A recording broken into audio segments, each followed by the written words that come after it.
All right, we are live. Woo! Let's see if this works. See how this goes.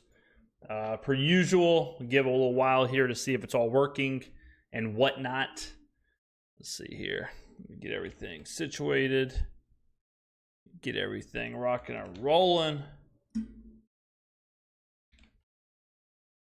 We are moving. We are doing it. Bam. Bam.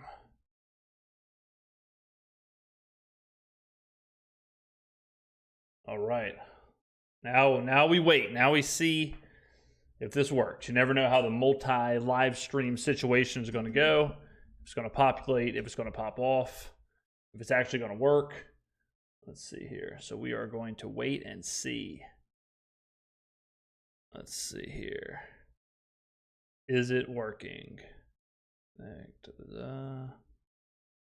right.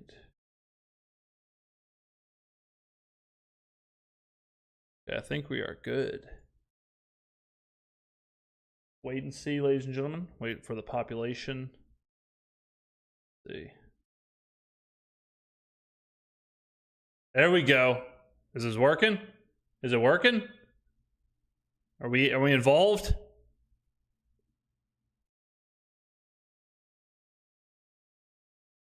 Let me know, ladies and gentlemen, if we are indeed live. Let me know. I see Shah up in here. What's happening, Shah?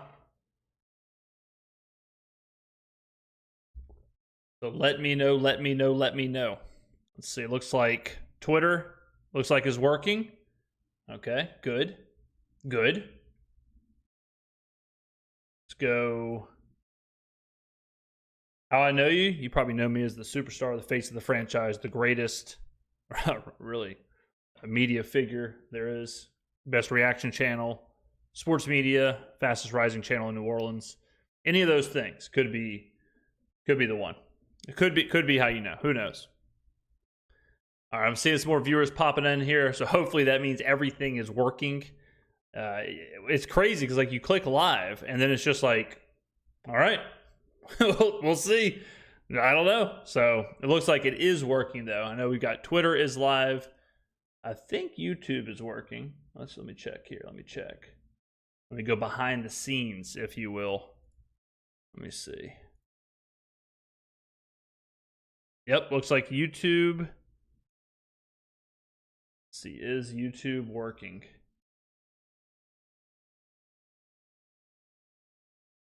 Yes. Yes, it is working. Okay, cool. Cool. All right, we're back at it. All right, perfect. All right, so now we know. All right, let me get this going. Okay, cool. We'll wait here for a second. Let people continue to populate, continue to file in, if you will. And then we're going to start doing this. We're going to start with our reaction videos. So the plan is we're going to do a couple reaction videos, one, maybe two. Then we're going to listen to some voice messages sent in. The voice messages were, the first time around, the voice messages were fantastic. Voice messages were great. So we have, let's see, 1, 2, 3, 4, 5, 6 that have came in since that video. So we're going to listen to those 6 and react or whatever to their comments. So that's the plan. That's where we're at right now. We're starting here on the Reddit page, the Skrmetta subreddit. I've had a lot of people ask about a community, a Discord, somewhere to go, somewhere everyone can go, populate, conversate, and whatnot. This is a great place to do it. A great place to do it would be the subreddit. I go here every day to check for links. Like as you can see, this fella right here sent a link. Might be a good one for a reaction video. So let me check exactly what that is. Let me see. All right, so yeah, okay. And he is correct. It does look like a good one. So it is.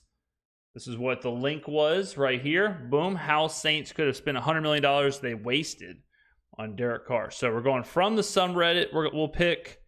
We'll start with that one. So we'll start with that video from the subreddit to react to here. Ladies and gentlemen, this is going to be a very interactive situation, so make sure you are getting involved in the chat. Make sure you're sending your messages in. We're going to do our reaction. We're going to be doing all that here. We're also going to be taking time to read the chat, answer questions in there. So feel free to get involved in there, in the chat, to have your voice heard. Ladies and gentlemen, this is exciting. I used to stream. It's crazy. I used to, so the YouTube, like the whole content creation journey changes so much. Like it all changes so fast and everything, you got to pivot. I originally started on YouTube. So I originally started doing YouTube, and then I pivoted to Twitch, and I started doing, I started streaming like every day. I streamed every day, like 5-6 hours a day, every single day for a long time, probably a couple of years. And then I went back to posting videos. So it's interesting how the swings are. It can be one thing, can be the thing, whatever medium it is, and then just as quickly it can swing the other way. So it's just interesting to see how people pivot and whatnot. So, all right. So let's see. We are in here. YouTube's good. Twitter's good. Everything's good. Let me go ahead and put out that I am live. How about that? Let me post. Should I do a little post here? Live. Let's see. Live reaction videos and viewer voice messages. Then 3 ways to watch. Let's see. I guess 2 ways to watch if you're already watching on Twitter/X. All right, let me go ahead and get the links for these. After I send this out, we will then go ahead and start. We'll start doing the reactions here. All right, there you go. And then there you go. How's everybody doing tonight? On a Thursday, we're close. We are close. Real close to the weekend. We are close. Okay. All right, let's do it. All right. And then we'll post the thumbnail as you do.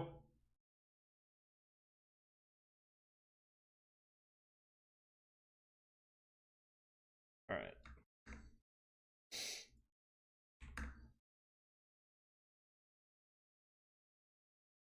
All right, let's roll. Let's do it. All right.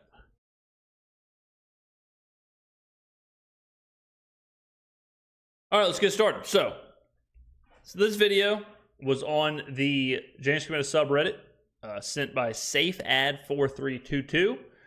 It's the boy, Matt Moscano, from After Further Review. The title of this one, How Saints Could Have Spent $100 Million They Wasted on Derek Carr. Let's go ahead and get right into it, shall we? Before we talk Saints, everyone knows how I feel. You know how I feel by now about Dennis Allen. You know how I feel about Derek Carr. You know how I feel about the state of the organization. There is zero ambiguity. No spoiler. Matthew does not like Derek Carr. Bottom line, he does not like Derek Carr. That's an absolute fact. We know that. That's what he means by you know how I feel. He has made it very, very clear that he does not like Derek Carr, and there is no room for Derek Carr on his New Orleans Saints. Nobody should be confused about my feelings about the New Orleans Saints. So I'm not going to sit here and just belabor the point of how I feel. You know how I feel. Dennis Allen is a lieutenant, not a general. Great defensive. I'm not going to lie. It does seem like we are about to be belabored. Yeah, I'm not going to lie to anybody here because we're 44 seconds in to an 11-minute video. If we weren't going to be belabored, this video would be about 57 seconds long. Okay. So, ladies and gentlemen, prepare to be belabored. It's mine, terrible head coach. Derek Carr at his absolute best, borders on a top 10 quarterback in the NFL, but he's nowhere near his best. He is not even close to that, as a matter of fact. And I think the Saints are going to miss the playoffs for the 4th consecutive year. You know how I feel. You know what's kind of crazy about that? So I could hear that and I could say, yeah, that's probably about right. Like that is probably about it. Like I have Derek Carr. I did my quarterback rankings 17th in the NFL. Okay. Dennis Allen, I've said before, probably the best defensive coordinator in the NFL, defensive mind in the NFL. Is he a great head coach? No, he has been a horrible head coach.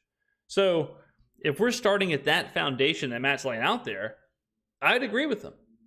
Now, where we start to differentiate here is that he's going to go into how it's an awful situation for us to have Dennis Allen and Derek Carr.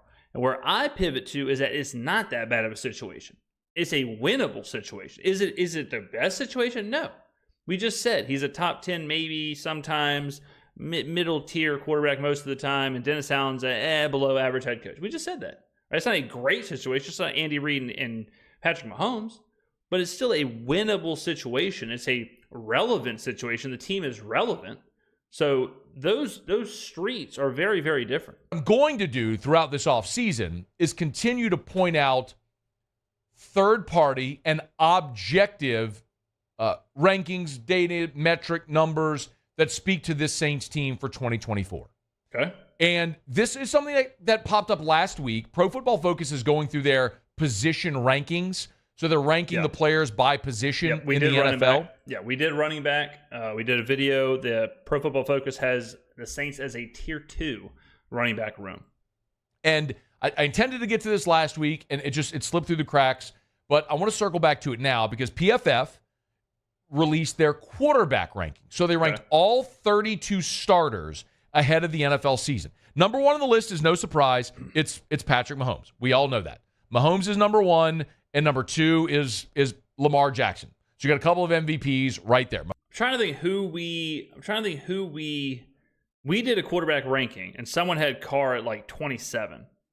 That might have been ESPN, and that was crazy low. So I haven't seen the PFF version yet, but I have seen, I think it was ESPN's quarterback ranking. Now, tier is important for quarterbacks. Tier is very important for quarterbacks. So where you see the ranking, make sure you pay attention what tier they're in. Because I have a feeling we're going to be talking more about the tiers than the individual players. Mahomes is alone at 1, Lamar Jackson 2. There's Joe Burrow at number 3. So tons of respect for Burrow there, even Burrow despite his injury-plagued early. I think I had Burrow at 2 on my quarterback ranking. I might have had Jackson at 2 and Burrow at 3. But it was very similar. Early career. 4 is Josh Allen. 5, Justin Herbert with the Chargers. Dak, Stafford, Aaron Rodgers, Hurts at 9, and rounding out the top 10 is C.J. Stroud after his magnificent rookie season. So that's your top 10. Clearly, Derek Carr, not in the top 10. Yeah, not in that group. I'm not going to... but he's not that far off of, like, Dak Prescott. Like, Dak Prescott, at his absolute ceiling, is, like, what? Somewhere around the 7th or 8th best quarterback, somewhere in there. And that sounds high. But then when you think about like the tier of who he is, like what really is Dak Prescott? Like what really is he? He's a guy who can kind of give you some stats, give you some wins in the regular season. He hasn't had any playoff success, so we can't say he's going to lead you through the playoffs. He hasn't had a Super Bowl ring, or he hasn't had an appearance, so you can't say that. So putting Dak Prescott like that high and just lumping him into that group is insane to me. Like, lumping Dak Prescott into the same group as Aaron Rodgers is absolutely insane. Is bananas. I guarantee you, if I asked 500 people who really watch the NFL, and I said, you got 2 minutes left in the Super Bowl, last minute, or 2 minutes left, drive to win, who do you want, Dak Prescott or Aaron Rodgers? I guarantee you all 500 would pick Aaron Rodgers, unless one of the people I was asking was Dak Prescott, who then it would be 499.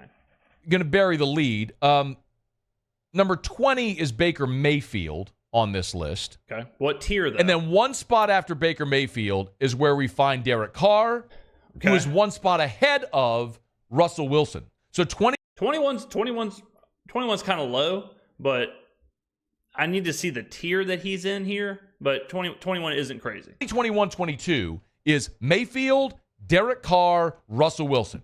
Your starting quarterback is sandwiched between Baker Mayfield and Russell Wilson, who Denver just ate, $70 million to get rid of him? You're one tick ahead of that guy, according to Pro Football Focus. Now, I'm going to be honest. Again, I say it all the time. Pro Football Focus is not the metric. It's a metric. It's something to be considered. It's not the be-all, end-all of all these metrics. Now, what was really interesting to me is who else was after Derek Carr. I would like to see, I'm going to have to pull this up myself, but I really want to see the tier that he's in, because that's what you have to look at. The ranking doesn't matter. It's the tier that you're in. That's what really matters. Bucks, what's up, man? Bucks, pop it up in the chat. What's happening, my man? How are you doing tonight? Let's run through the list. Russell Wilson at 22. Deshaun Watson at 23. Okay. Anthony Richardson, Bryce Young, the combination of Jacoby Brissett and Drake May. Okay. Jaden Daniels at 27, rookie. Will Levis at 28, second-year player. Daniel Jones at 29. Ooh. Aiden O'Connell, Garner Minshew for the Raiders at 30. 31 is J.J. McCarthy, Sam Darnold with the Vikings. And dead last, Jarrett Stidham, Bo Nix with the Broncos. That enormous pile of average to suck is the only thing separating Derek Carr with the bottom of the league. I mean, it was 11 players. Like, it's not like 5 people. He's ranked 21st. There's 11 players under that. Like, so far, I'm confused of what the point is. Of the remaining 11 quarterbacks, 8 are either rookies or second-year players, and the other 3 are Russell Wilson, Deshaun Watson, and Daniel Jones. Yeah. That's what the metrics say about your starting quarterback. It's almost unfathomable to think that the New Orleans Saints have invested $150 million guaranteed into Derek Carr. So I got to thinking. But it kind of shows you, so he's kind of making my point for me. You have to have a quarterback, okay? You have to. You cannot play the game without a quarterback. So the way you get a quarterback is two ways. Don't look at me like that, Matt. The way you get a quarterback is 2 different ways. Way 1, you draft one. Way 2, you sign one. Look at some of the people on that list around Derek Carr. Russell Wilson, or I guess sign/trade for one. Russell Wilson. Look at how much the Denver Broncos invested in Russell Wilson. They took on $40 million or whatever just to trade him. Okay. Baker Mayfield, the Tampa Bay Buccaneers just signed him for $100 million over the course of 3 seasons. Daniel Jones, the Giants paid Daniel Jones. Deshaun Watson, how much did the Cleveland Browns invest in Deshaun Watson? So to act like Derek Carr is the only quarterback in that tier who has a huge contract is crazy. You don't have an option in the NFL. If you're going to sign a veteran, and if you don't believe me, go ask the Atlanta Falcons, because they were stuck $180 million guaranteed into a 36-year-old quarterback on one leg who's never won nothing. So you really don't have a choice. You could take all of those average to below average veteran quarterbacks, and you could say the same thing about all of them. You could say, yeah, they're probably getting overpaid. And it's true. They probably are getting overpaid. But it's the NFL, and it's the market value for a quarterback. And it is what it is.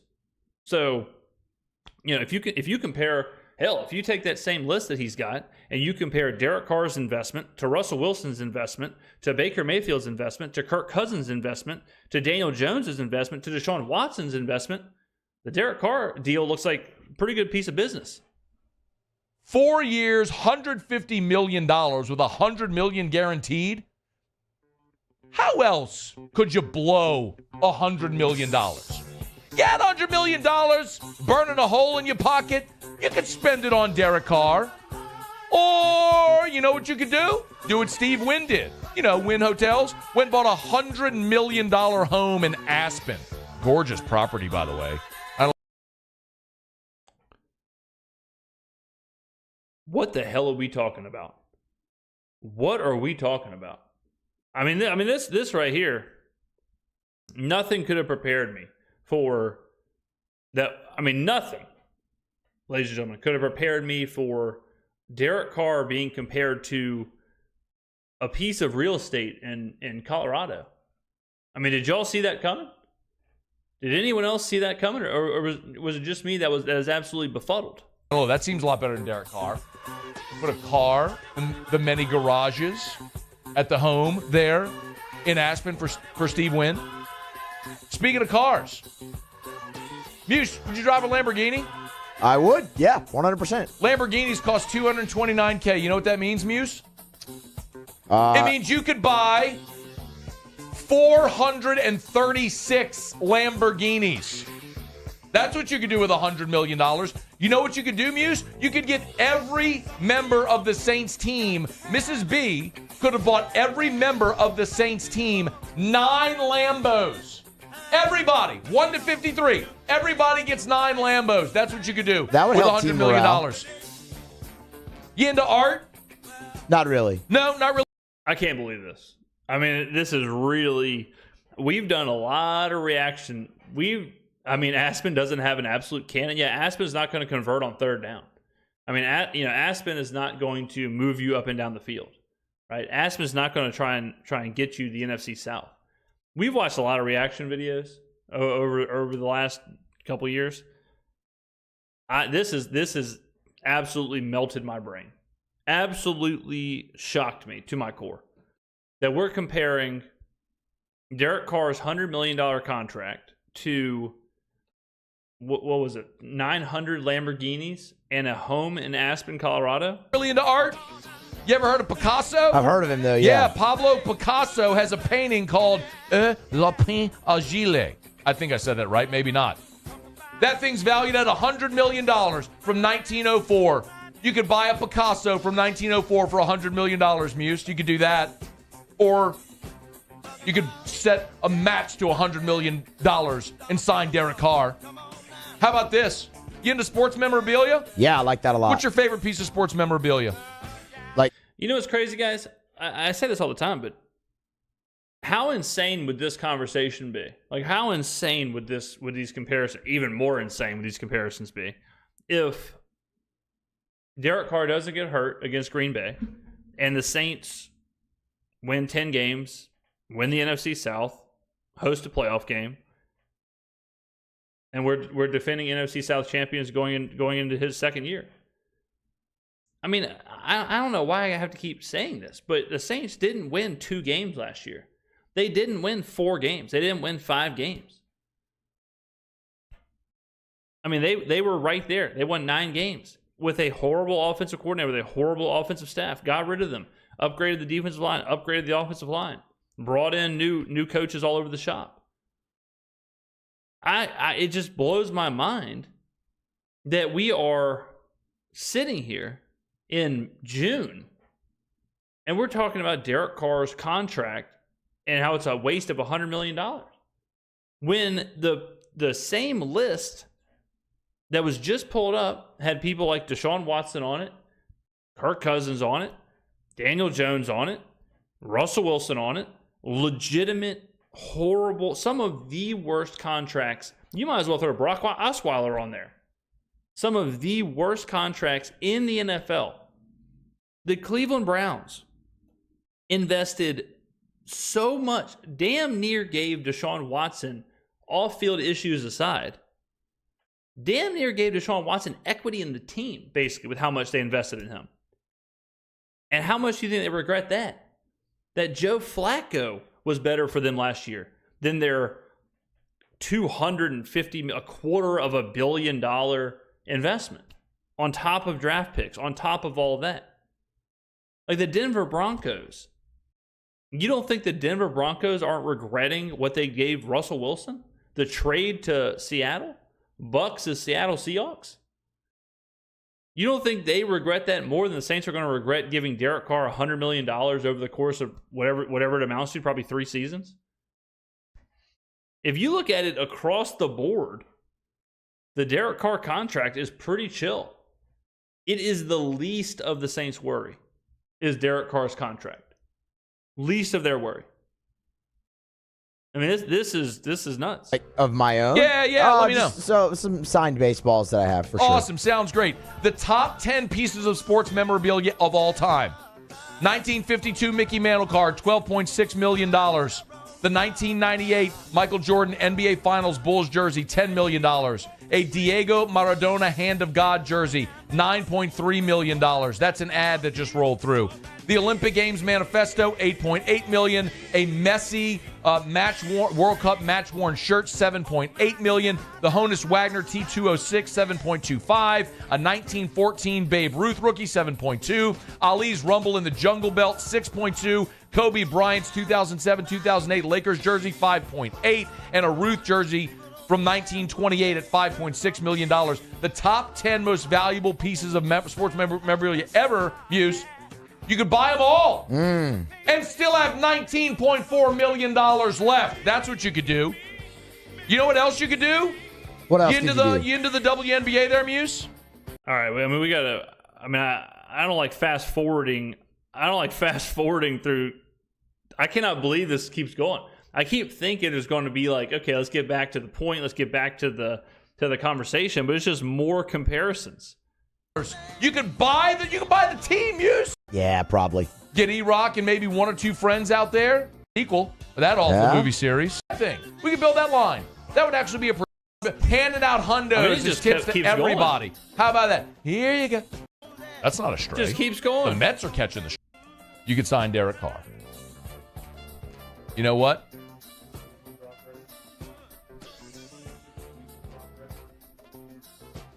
Tell you one thing though.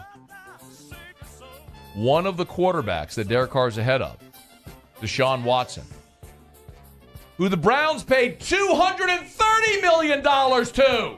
Cleveland. I guess it could be worse. You could be Cleveland. Cleveland's the anus of America. It's the booty. Thank you, Channing Crowder. Hey, thanks so much. Good Lord. I mean, ladies and gentlemen, I can't. It ain't good out there. I'll tell you that. It ain't good, ladies and gentlemen. It was a shocking 11 minutes right here. This was posted on the subreddit. I mean, yeah, like Carr is. I don't think there's anything. If you get a veteran quarterback in the NFL, and especially with a ceiling like Carr, who's the ceiling is that like top 10, like Matt said, who probably comfortably sits in that like 14, 15, 16 range. Like, what do you think you're going to pay him? What do you expect to have to pay your quarterback? How do you think you're going to sign how do you think you're going to sign a veteran quarterback for 4 years for less than $100 million? Derek Carr is better than Baker Mayfield. I'll tell you that right now. Derek Carr, last year, people assumed Derek Carr or believed Derek Carr had a bad year last year. And his last year would have been Baker Mayfield's probably best year of his career. So, thank you very much for posting that video on the subreddit. We're going to get involved with some voice messages, ladies and gentlemen. Who's excited? We're going to listen to some voice messages. These are sent in on SpeakPipe. I have my SpeakPipe profile where you can, at any time, you can jump in there, leave a voice message for me.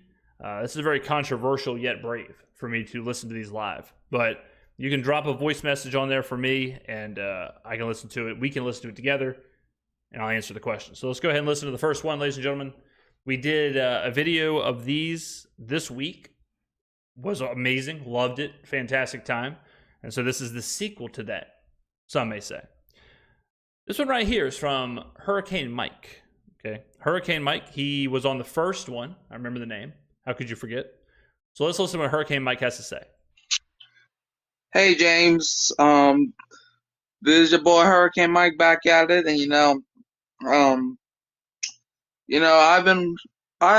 every single day I'm like, when's James gonna post? When's James gonna post? So, yeah. Right there, comment of the day. Right there, shut it down. We're already at the comment of the day. I appreciate that, Hurricane Mike. You can just say I've been waiting to do this. I know I was in the first episode, but I've been an actor, you can say, my whole life. In fact, okay, I'm getting into acting, but a thespian. I mean, there's some twists and turns here. There's some twists and turns in Hurricane Mike's voice message. I mean, we got an actor on our hands here, a thespian, He's on the theater, ladies and gentlemen. I mean, unbelievable. The Saints, we gotta stop acting like the Saints are a terrible team. We gotta stop acting, and that's something I've been doing my whole life, basically. And I might. We're all acting one way. I mean, we're all acting one way or the other, right? A very few number of us truly get to just waltz through life 100% authentic. Do my career, but we gotta stop acting like the New Orleans Saints were terrible last season. Yeah, sometimes Derek Carr played so bad, and the offense as a whole played so bad that you wanted to take chopsticks and stick up your. Okay, Hurricane Mike. Let's just listen. Let's just relax on the chopsticks, okay? I'm not sure where you're. I mean, like, this is live. This is the risk you take live, going live right here. So we got a chopstick situation on our hands. No pun intended.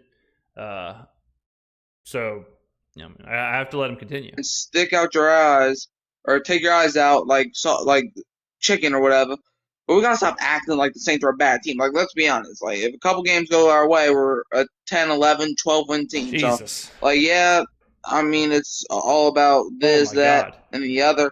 And, so if Derek Carr plays amazing, or if he doesn't, I'll be riding with him till the – man, I was riding with that boy when he was over in Oakland, man, when they were the Oakland Raiders. So, who that, baby? Let's Oh my God! What an absolutely! I mean, what a shocking turn of events. We had the chopsticks, we had the thespian, we had the acting. I didn't know where the chopsticks were going. I would have never guessed they were going into the eyeballs. We had a chicken drop. I'm not sure if we had a question, but I do appreciate it, Hurricane Mike. Thank you very much. I mean, yeah, he does have a point, I suppose, that. And I've said this before, and I said it in the video reacting to Matt's video, where there's all this like fake outrage. There's all this like faux outrage. And I mean, just like Mascana's video right there, like he basically descended into madness. And he was comparing Derek Carr's contract to Taylor Swift tickets and whatever else he's talking about. Like, you're doing all of that for a 9-win team. You're doing all of that for almost winning the division.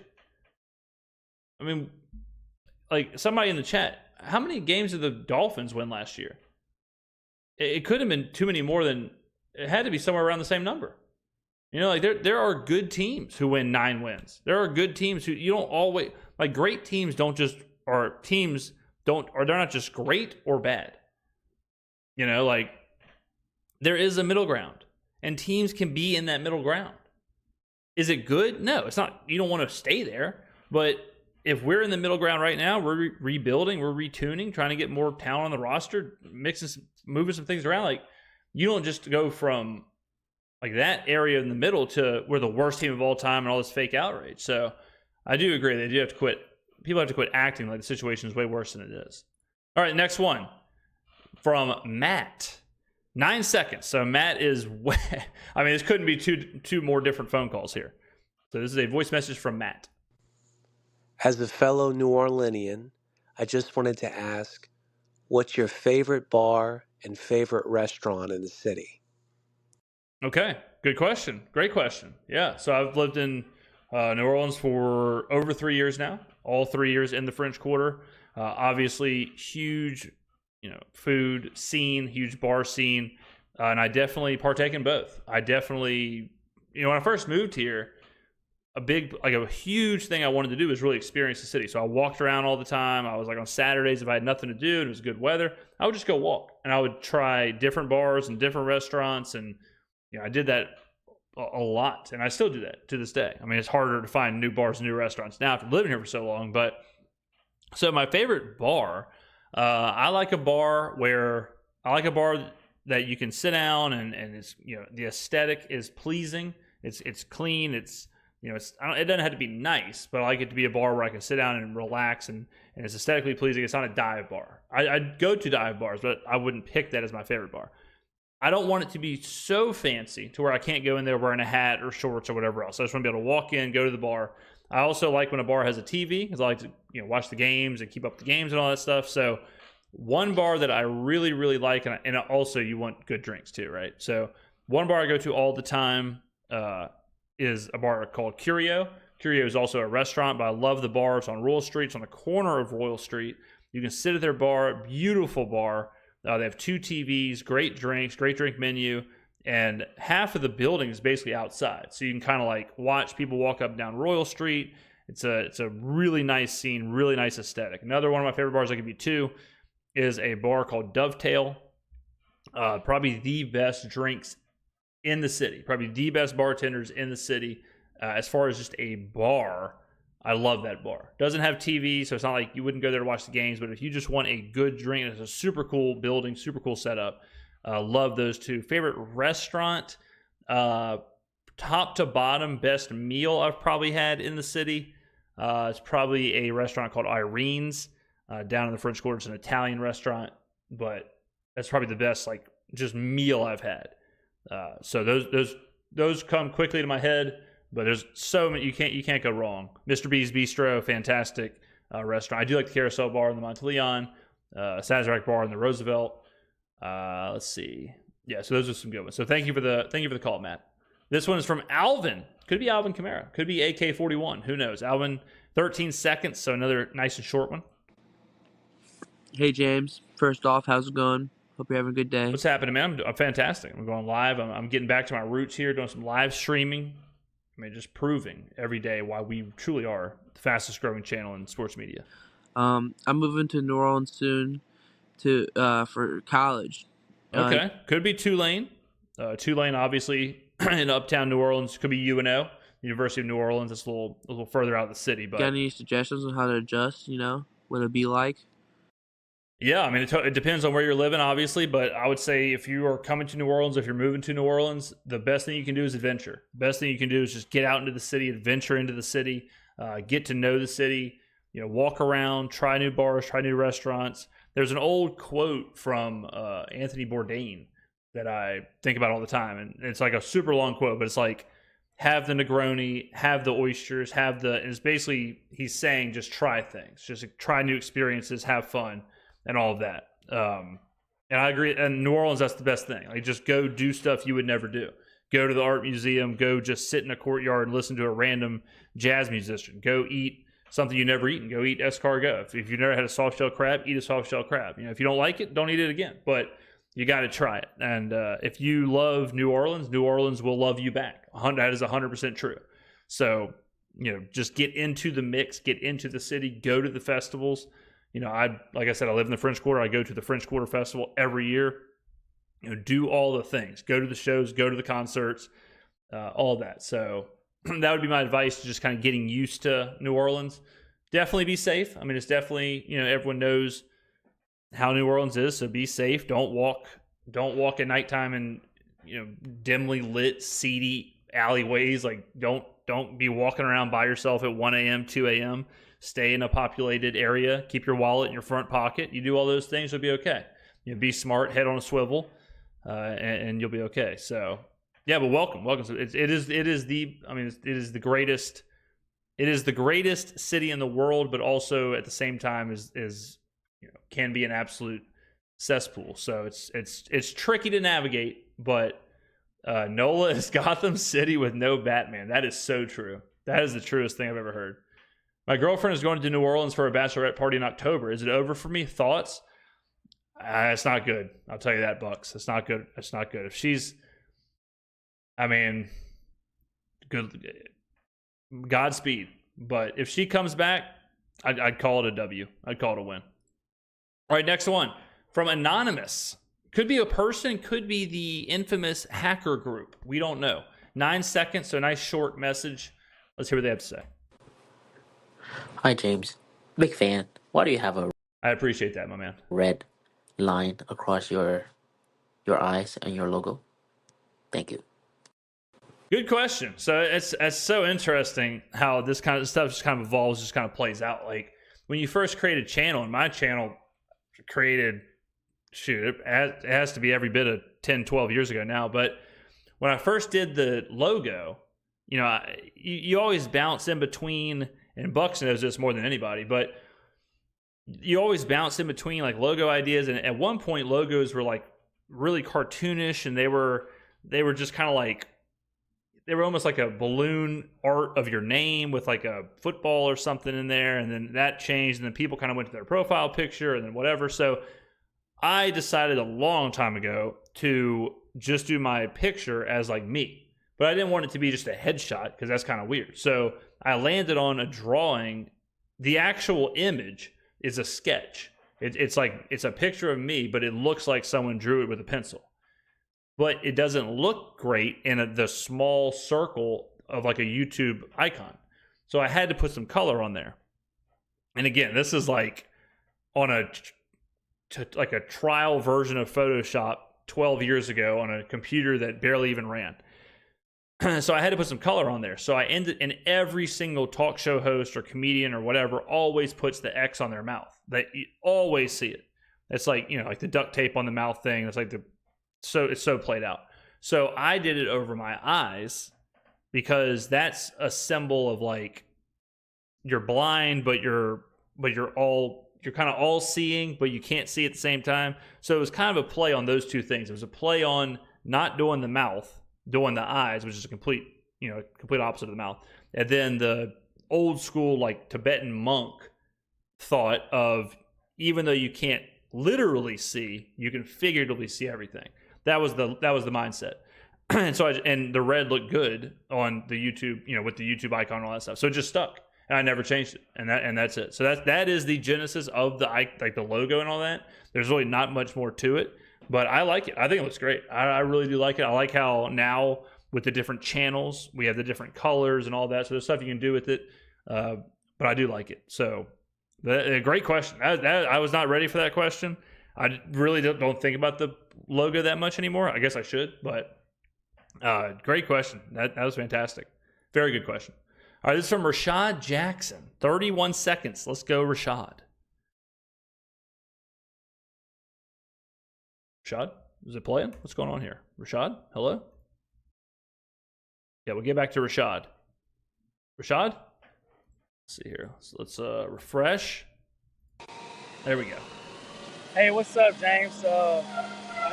I respect Rashad. He's either parachuting out of a plane, or he's inside of an engine, or he's inside of a wind tunnel. He might be in a blast freezer. Rashad is working, obviously, in the middle of a shift, simultaneously sending in voice messages. Unbelievable dedication to the channel. Rashad, we thank you for your service. We got Clint Kubiak as our offensive coordinator, and if he has a successful season as our OC, won't he go get a head coaching job somewhere else? And if he does, how will we replicate the same success the following year? I feel like it'll just be like us having to start over every single year. So, yeah, man, I was just wondering, like, what the hell will we do next season? Good question. I mean, that is a great question. That is a real possibility. Rashad, maybe vacuuming, maybe a shop vac situation there, but that is a real possibility. Like when you have a good coordinator, and if we assume Clint Kubiak will be a good coordinator, he will get jobs. Like he will get job offers. It happens all the time. It's happening right now in Detroit with Ben Johnson. It's happening right now in Houston with Bobby Slowick. It happens all the time, right? So if you are a good OC, that you run the risk of that. And we kind of have a paradox where if Clint Kubiak is a good OC, the Saints are probably a good team. And if the Saints are probably a good team, you're not going to fire Dennis Allen, right? So it's harder to keep Kubiak. What you hope in that situation is that Kubiak instills the offense. You hope that Kubiak instills the offense, he instills the system, and he teaches his staff how to run the system. And you hope it's just next man up. You hope that in our situation, probably like Andrew Janocko, the quarterback's coach, would then become the OC. And then you just, until one sticks, and then that OC, the best case scenario is that OC would then become the head coach, or however it played out, and you just kind of repeat the cycle. But yeah, I mean, it's a tricky situation because of Dennis Allen and because of how we did the Sean Payton thing. We replaced Sean Payton with Dennis Allen. Dennis Allen's a defensive guy, the best defensive coach in the NFL. But we didn't address Sean Payton. We didn't address the offense. And Pete Carmichael was a a disaster. And it's kind of interesting to note, Pete Carmichael, he was a Saints offensive coordinator for 15 years. The Saints had one of the best offenses for 15 years. How insane is it that the OC of one of the best offenses in the NFL never, ever got a single job? That is crazy. That like the Saints offense was really good the whole time, and he never, ever got an interview or a job. That goes to show you what Pete Carmichael was really doing. But, I mean, it's a legitimate concern because of how we're set up. Because it's hard to imagine Kubiak being successful, but the Saints being bad enough to fire Allen. And then Kubiak, in that situation would become the head coach if he even wanted to be the head coach. Some coordinators are just coordinators.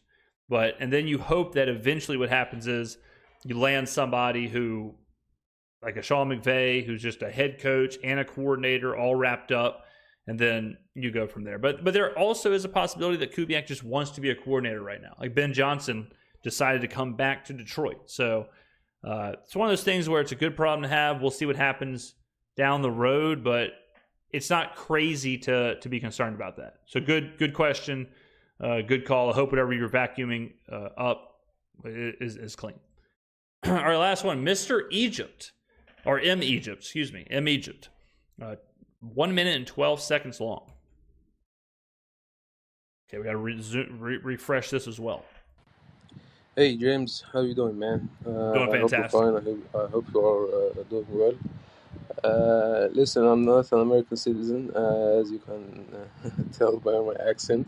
And my English isn't so well, so I hope you understand what I'm about to say. Listen, I'm just gonna say that I like your content. I love what you do. Keep it up. Keep it up. Appreciate that. Really appreciate that. It's always interesting, like how M. Egypt said that his English isn't his first language or whatever, and he, I hope I can understand what he's saying. But to me, it's just like this is pretty good. Like there's an accent, absolutely, but there's nothing that, fantastic job. So I don't know how long you've been, you've been getting after it, but 10 out of 10. Great job so far. So good call. A lot of guts too. A lot of guts on, if English isn't your first language, to call into a show with thousands of viewers, and you put it out there and let it rip. So a lot of courage here. You like to see it. Good stuff. I'm not a huge football fan. I just started watching about 4 or 5 years ago. I think started at the pandemic of 2020. And I started watching football. I didn't have a favorite team, but I had a favorite city, New Orleans. Yeah, man, I love the culture and the food there, man. It's amazing. It really is. The food is unreal. All of that is fantastic. Absolutely fantastic. But when I started, I liked the history of the Saints, the struggle they had to overcome to achieve what they had achieved with Breeze and all the other, Sean Payton, everyone. I just want to ask you, what do you think make the Saints more unique than any team in the NFL, whether it's the fans or the roster? Great question. Good question. I think the Saints are very unique because of the fans and the city. The city is so unique.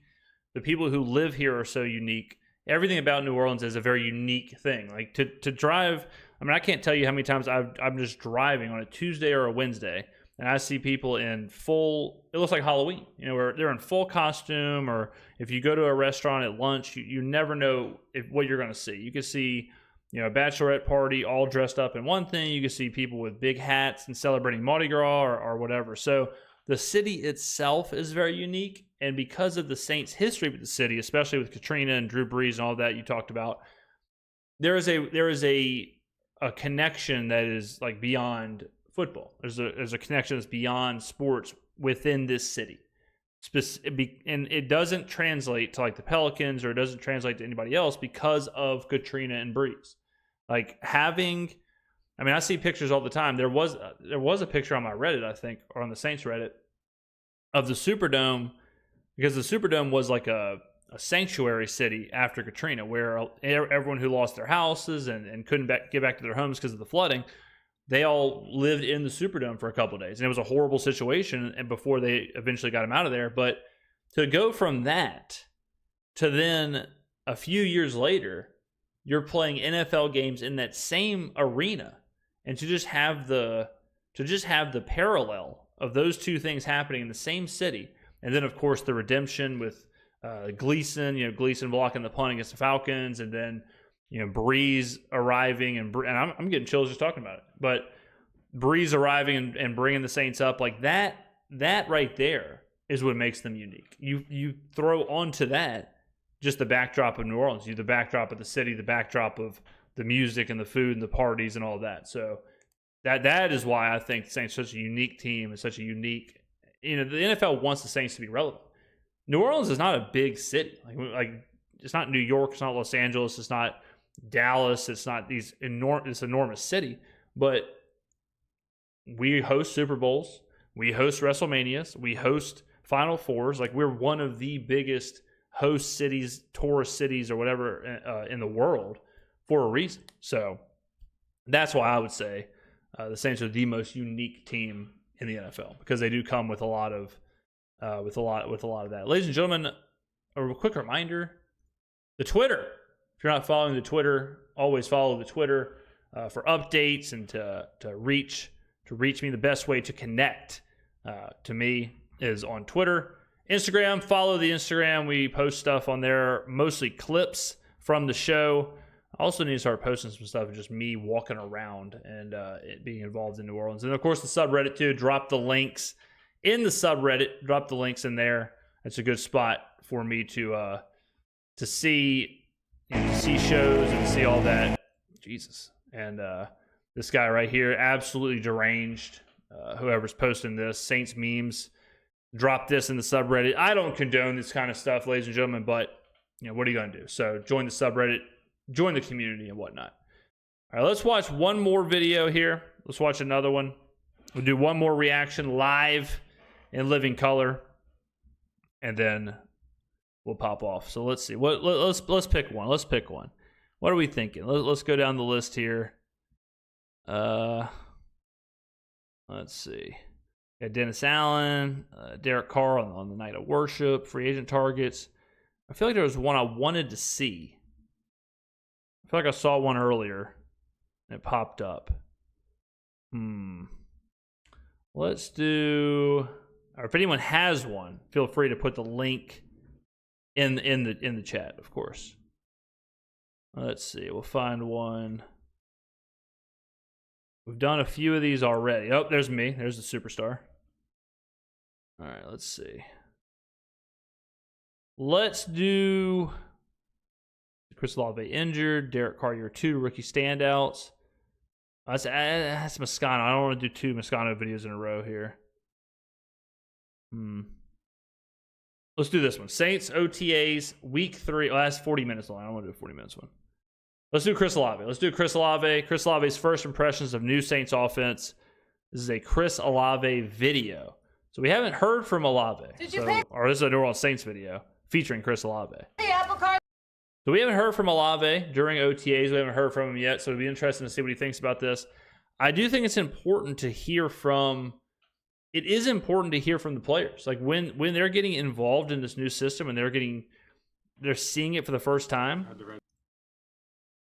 It's important to hear what they have to say, because that will tell you, that will be the greatest indicator of the difference between last year and this year, is how the players feel immediately when they see the system. It's not going to be in week 10, but their immediate reaction to like the new scheme, the new conversations, the new vernacular, the new all that stuff. That's when you're going to get the most honest answer out of these players. So let's go ahead and listen. So Chris Olave's first impression of the new Saints offense at the 2024 New Orleans Saints OTAs. Tweaked your shoulder a little bit. Had the red jersey on. Just kind of what's the status with that? Oh yeah, I'm good, man. I'm just doing treatment every day, trying to get better. I heard it in the weight room a little bit, but it's just been in the training room trying to get right. Yeah, get used to that, Chris. Tweaking the shoulder in the weight room. Olave's a young man. I am not. I can tell you this, probably every couple of days I get a twinge lifting. It just happens. It never gets easier. Okay, it's never wrong to be strong. So I respect Chris Olave chasing PRs, putting PRs ahead of his own body, basically, ahead of his livelihood, ahead of his career. He said, yep, I have the whole season ahead of me. I have this new offense to learn. I have all that. Yeah, what if I PR in overhead press? Should I learn the offense or should I do behind the back deadlift? And he's doing behind the back deadlift. So I'd love to see that. Just obviously new offense. Just your a couple weeks in here with OTAs. What's your Okay, I mean, it's ridiculous. I always say this, but it's ridiculous how the New Orleans Saints, the audio, the actual videos from the Saints, the audio is so low. I'm cranking the audio up on my end. I will try, if I think the questions are too low, I'll repeat them for all of you. So let's listen. Let's go back a little bit here and hear what the pompadour with the gel hair has to say. What his question is. A couple weeks in here with OTAs. What's your kind of impressions of this new system? I love it, man. All right. So the question was new system. A couple weeks in. What's your impressions? It's a great offense for the playmakers that we have. The West Coast offense that San Francisco ran. So we got a lot of playmakers since my first year. So it's to be able to use them, and with a lot of pre-snap motion, a lot of different things that we haven't ran in the past. They bring here. So I'm excited. Yep, there you go. Exactly what I'm talking about. So pre-snap motion, the Saints were horrible, probably dead last if I had to guess, in pre-snap motion throughout the entire season. And the San Francisco 49ers, one of the most creative teams pre-snap. Like, that is what makes this offense run. What makes this offense run is the ability to bring in all of your weapons, condense the formation, and then start moving pieces around. And then it's up to the coaches to see that movement, to see how the defense reacts, and to then react to the reaction, the reacception, if you will, to react to that and then exploit it for a positive gain. That's the whole point of the offense. And that is exactly what we were lacking last season.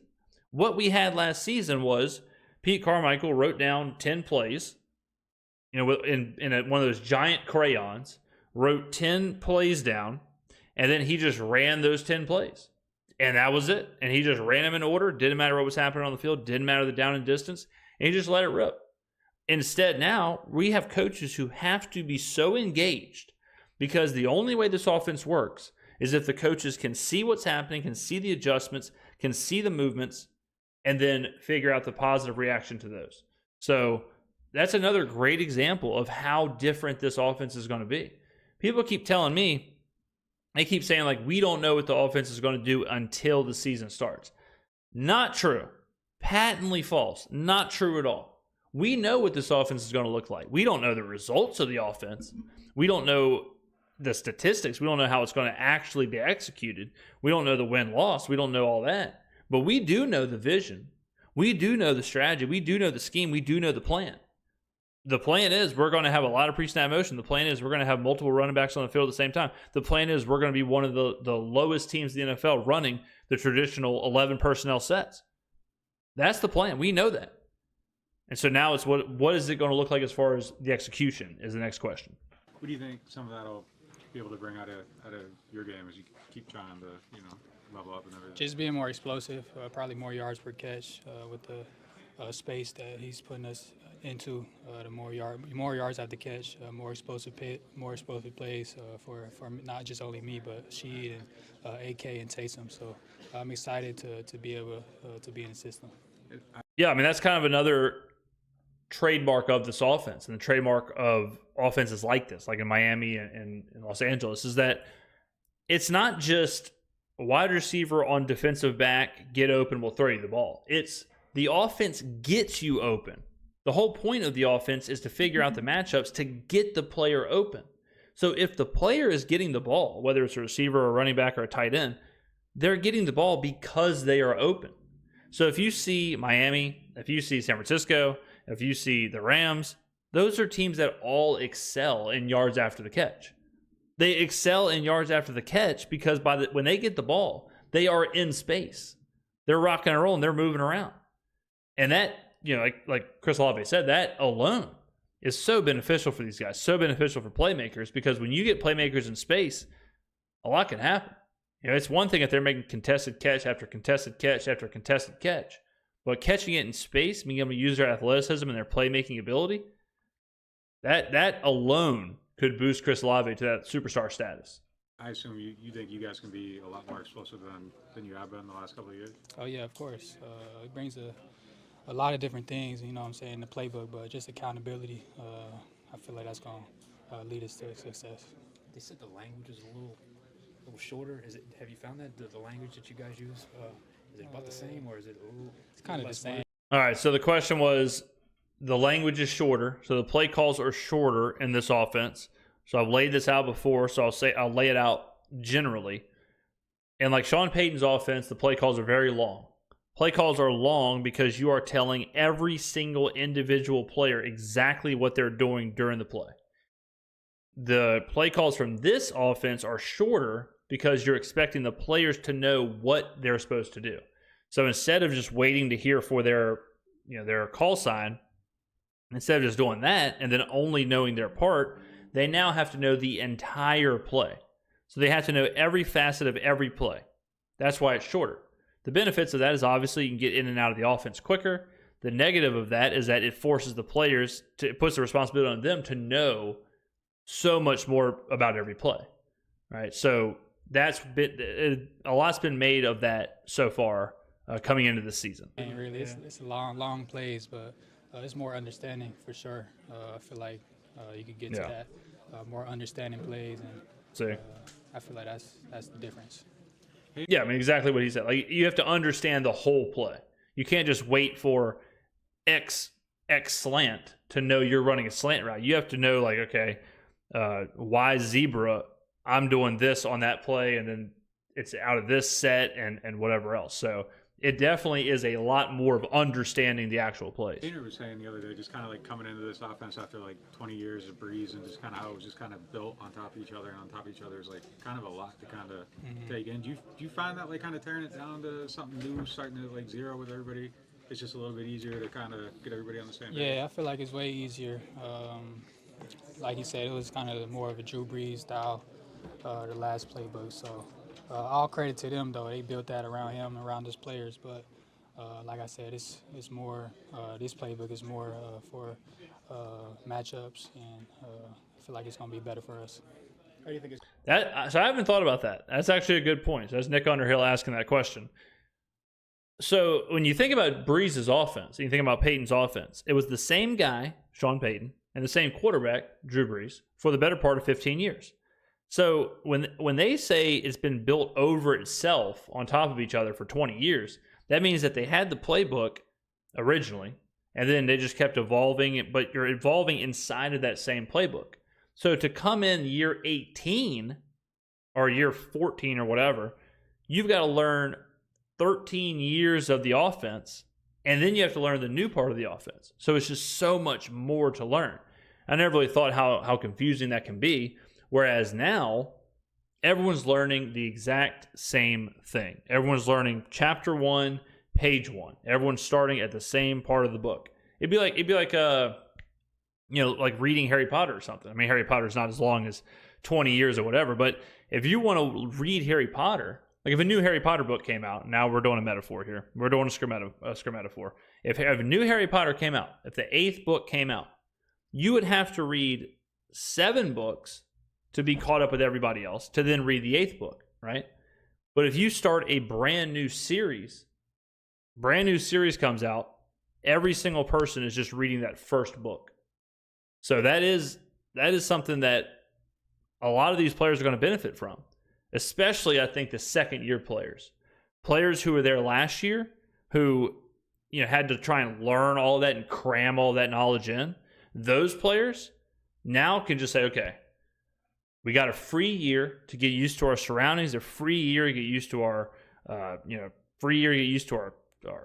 building and our parking spot and our teammates and our coaches and our lunchroom and all of that.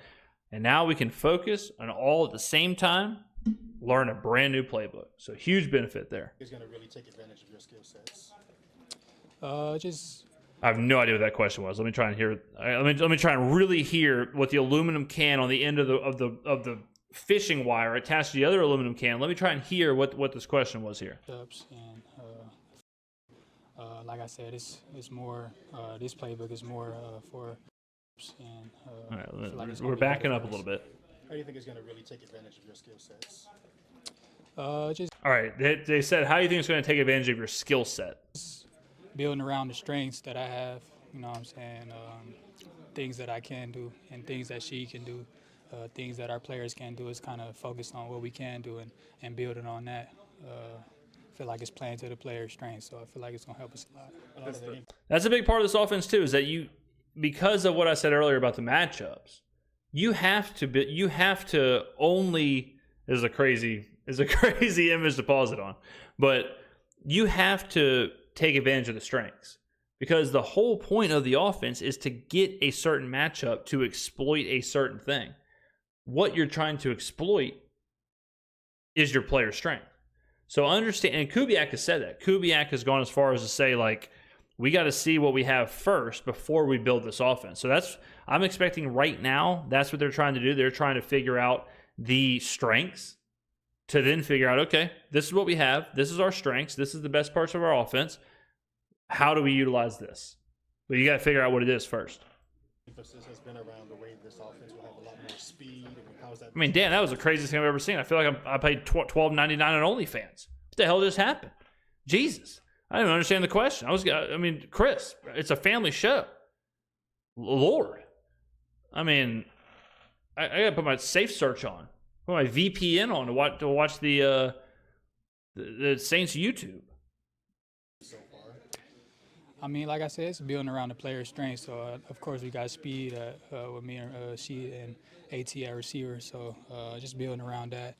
Like I said, playing to our strengths and be able to capitalize off that. I feel like it's going to help us a lot. More so like the up-tempo aspect and, getting a lot of plays in less time. Oh, yeah. That's definitely going to play a big difference. Like I said, coming from the West Coast, they bringing that Sanford offense here. So, I'm excited to be able to be a part of that. Question was the up-tempo. So another benefit of having shortened play calls is you can go a little up-tempo. If you have these super long plays, it's harder to get in and out of the huddle. Thus, it's harder to be quick, right? But shorter play calls and everything's kind of similar pre-snap before the motion and all that stuff starts, you can kind of, if you really want to, and I'm not saying they're going to run no huddle all the time, or they're going to be in a 2-minute drill all the time, but if they want to, and they certainly will, because that's an option, that is a benefit you can exploit. A benefit is, okay, we've got them on the ropes here, let's just go ahead and push. If you do want to go up tempo, this offense and this scheme does lend itself to going real quick. For you personally, what's the next level look like for you? What are you trying to accomplish this year? Good question. Question is, for you specifically, Chris Olave, what is the next level? I personally think Chris Olave is a top 10 wide receiver in the NFL. I think a lot of people have him underrated. And I'm not going to lie, I had him underrated. I recently did an interview with the boys over at You Don't Know Ball on their YouTube channel, which that video will be coming out soon, either in June or July. My episode will come out. Had a lot of fun with those guys. I will definitely keep you updated. But in there, we kind of talked about this, and we were saying, like, how good do people see Chris Olave? I thought that Garrett Wilson was having a better career than Olave. Garrett Wilson, the star receiver for the Jets. I would assume a lot of people are going to put Garrett Wilson in that top 10 kind of category, right? I went and looked at the analytics, and I went and looked at the deep numbers. We're talking contested catch rate, separation yardage. We're talking target downfield, hands, catchable passes, catch rate, non-catchable passes, catch rate, all of that stuff. Like deep analytics. Chris Olave was the same or better in almost every analytic than Garrett Wilson. So when I saw that, I was like, well, if neither one of these guys have really had great quarterbacks thrown to them the last couple of years. So if you put all that into perspective, to me, Olave is very underrated. So I would say right now I have him top 10. If he takes that next step, I think he'd probably be in that. Now, I don't know if his ceiling is necessarily Jamar Chase, Justin Jefferson, like Devontae Adams, like those ceilings. But I think he can be in that like top 6 conversation. He can be in that top 8 conversation for that next step. And I mean, ain't nothing wrong with that. Just staying consistent, man. I had a couple ups and downs last year. Just building off that. You're always gonna work on the physical part, but being able to bounce back after a bad game, the mental aspect. Just learning that last year and being able to build on that this year is a huge part. Very humble answer, very very legitimate answer, because I think part of last year with Olave was a lot of the times he would get kind of I don't want to say lackadaisical, but sometimes on routes it wouldn't be as sharp randomly, or he may take a play off here and there. Sometimes he would have bad drops. So him mentioning that, him understanding like he does have to be more consistent, and true number one wide receivers, they are as consistent gets. Like Tyreek Hill, you know what you're going to get from Tyreek Hill. You know what the route's going to look like. If he's not going to drop the ball, that's what truly makes you a top tier, S tier type wide receiver, 100%. So him going straight to that, that's why I love these interviews, because him going straight to that tells you how much that's worn on him. It tells you how much he's thought about that. It tells you how much he's thought about the criticism of him being an inconsistent player, whether it's physically or mentally. And now we're in June 6th, and he's already talking about, fixing that and remedying that. And that's impressive. For a young player, he could have easily said, I want to be a Pro Bowler. I want to be an Offensive Player of the Year. I want to be 1,500 yards receiving. I want to be the best player on the team. I want to be the best receiver. I want, all that stuff. He could have said that. But instead, he turned it around and said, I got to be better. I got to be better for me. So, very impressive answer. With Mike gone, do you take it upon yourself to kind of be that voice in the room, or to take a step forward even further? So the question there, again, I know it's low. Question was, with Mike Thomas gone, is it up to Olave to kind of step forward and be the leader in the wide receiver room? I would say yes. Michael Thomas in the room. Michael Thomas is the leader of that wide receiver room, for better or for worse, 100%. With him gone, Olave is the guy that has to step up. And that's difficult too. It's difficult too for a young guy to say, okay, well, not only am I trying to be better, not only am I trying to run better routes and be a better wide receiver on my own, now I have to kind of take this entire unit. And you look at the rest of the unit, they are young. Like A.T. Perry, Rashid Shaheed, Bub Means. Like these are rookie, second-year young guys who are looking for leadership. And Chris Olave is the most tenured receiver, and he's also the best receiver in the wide receiver room. So, yeah, he does have to kind of step forward and be the leader. It's not really. Everybody kind of grown in the NFL, so it's just on you to be able to have that standard.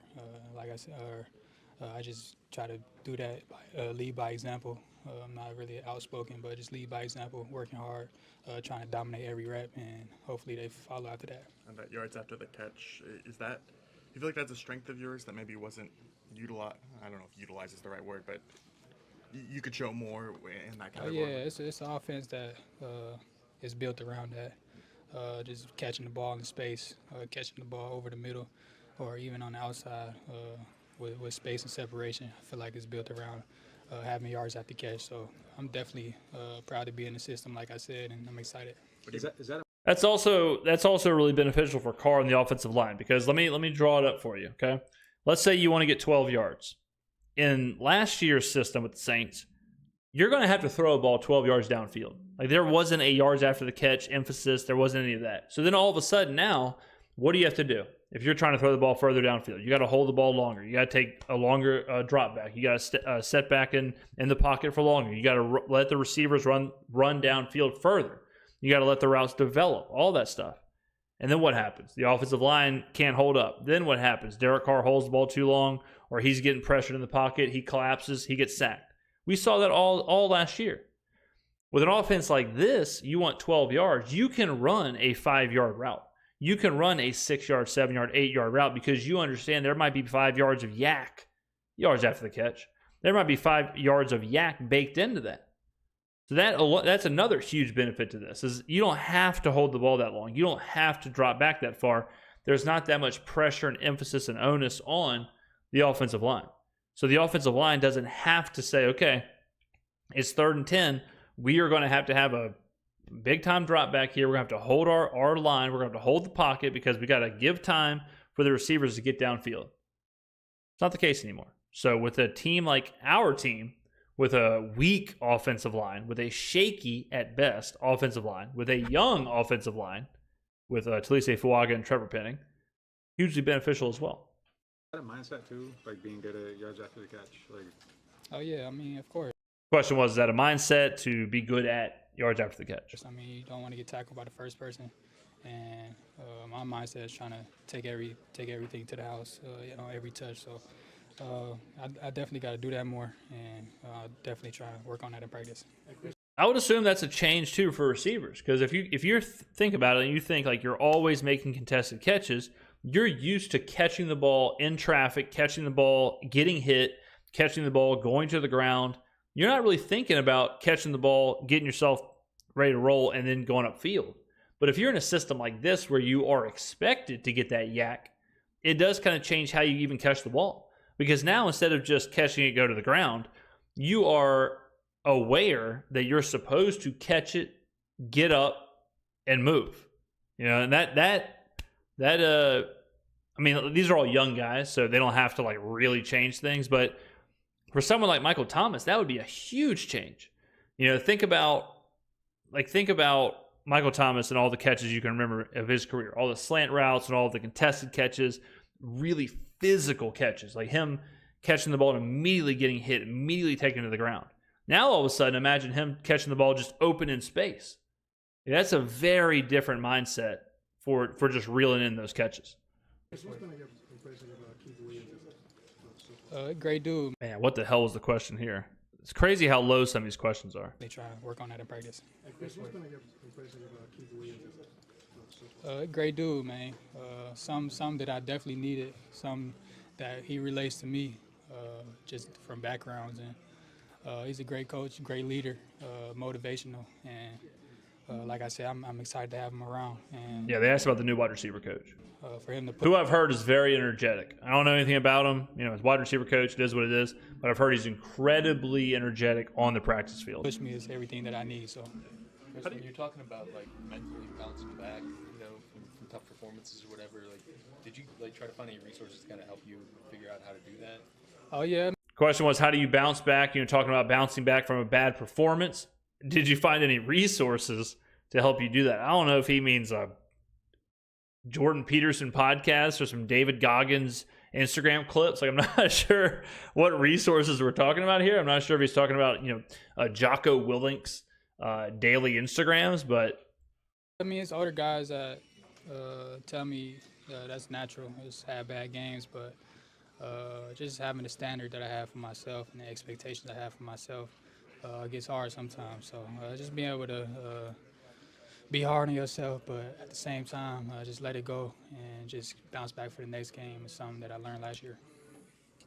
Are you one of those guys that feels like you should always have a certain level of production, or are you okay with those certain games where the defense is so focused on you that other guys have good games and you're just running good routes and the ball's not coming there? Yeah. Question was, do you always want a certain level of production? So do you expect to always have 8 catches for 100 yards, or is it okay if you're getting doubled? Is it okay for you to have 2 catches if that means someone else is carrying the load?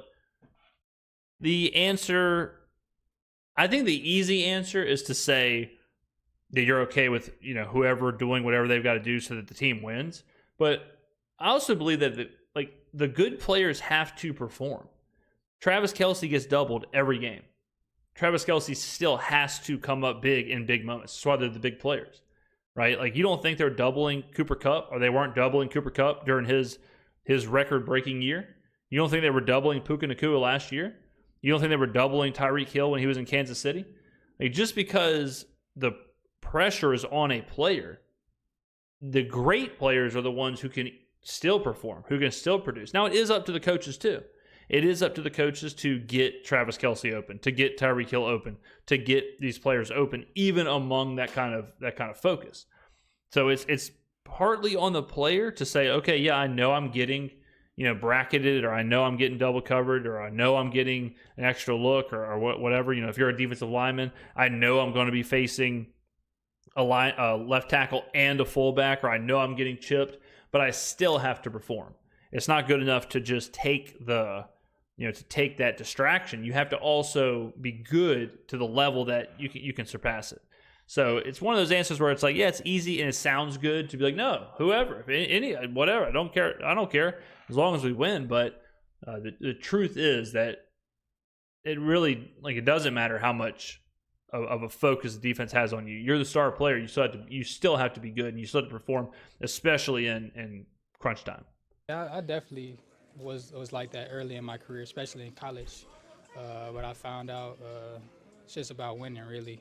Just trying if you are that number one guy, just bring that attention to you so other guys can get open. It's gonna be games like that, but as long as we winning, I feel like I can control what I can control. So. And how accustomed are you, since you've been here, in a way, since your rookie year, there have been games where you've been the number one guy, really. When did you really start getting used to, in the NFL, knowing that you were the primary concern for the opposing secondary? Probably last. Question was, when did you start getting used to that, being the number one guy in the NFL? Obviously, he was the number one guy in college, but in the NFL, when were you used to it? And I would say, Michael Thomas has been hurt for the last couple of years, so I think Chris Olave has been the number one guy for a few years now. And certainly last year with Thomas coming off of the injury, at that point, it's like, okay, Olave already was getting used to being the one.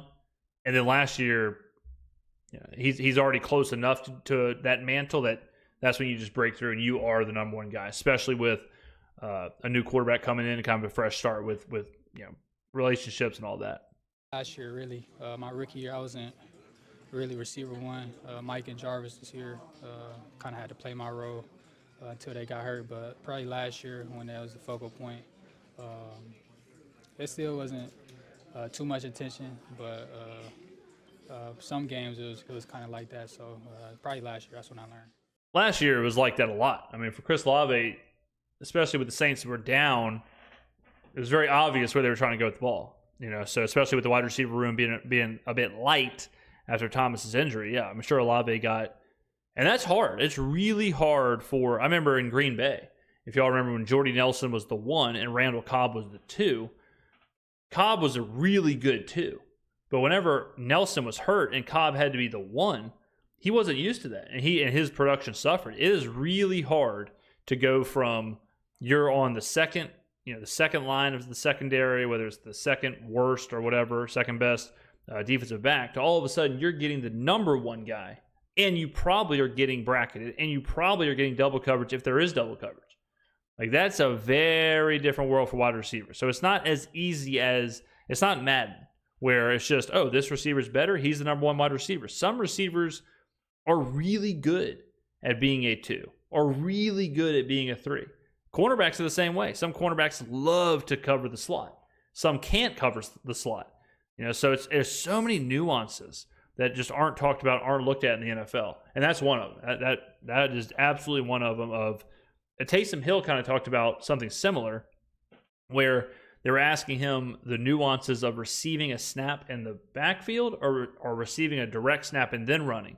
And he was talking about how it's unusual for him to receive a handoff versus just take the direct snap and go, and like where his eyes are and all of that. But people think, oh, Taysom Hill's good at running the ball, put him at running back. But they don't ever factor in like the nuances of how many times has he actually done that? How many times has he actually received a handoff? How many times has he actually stood there? What the different view of the field? All of that. Like how do you see the whole? So for receivers, same exact way. So being the true number one definitely takes getting used to. So, but Olave is one of those guys too, where he kind of gets those free years. He kind of gets those free years of experience, and now he can just go.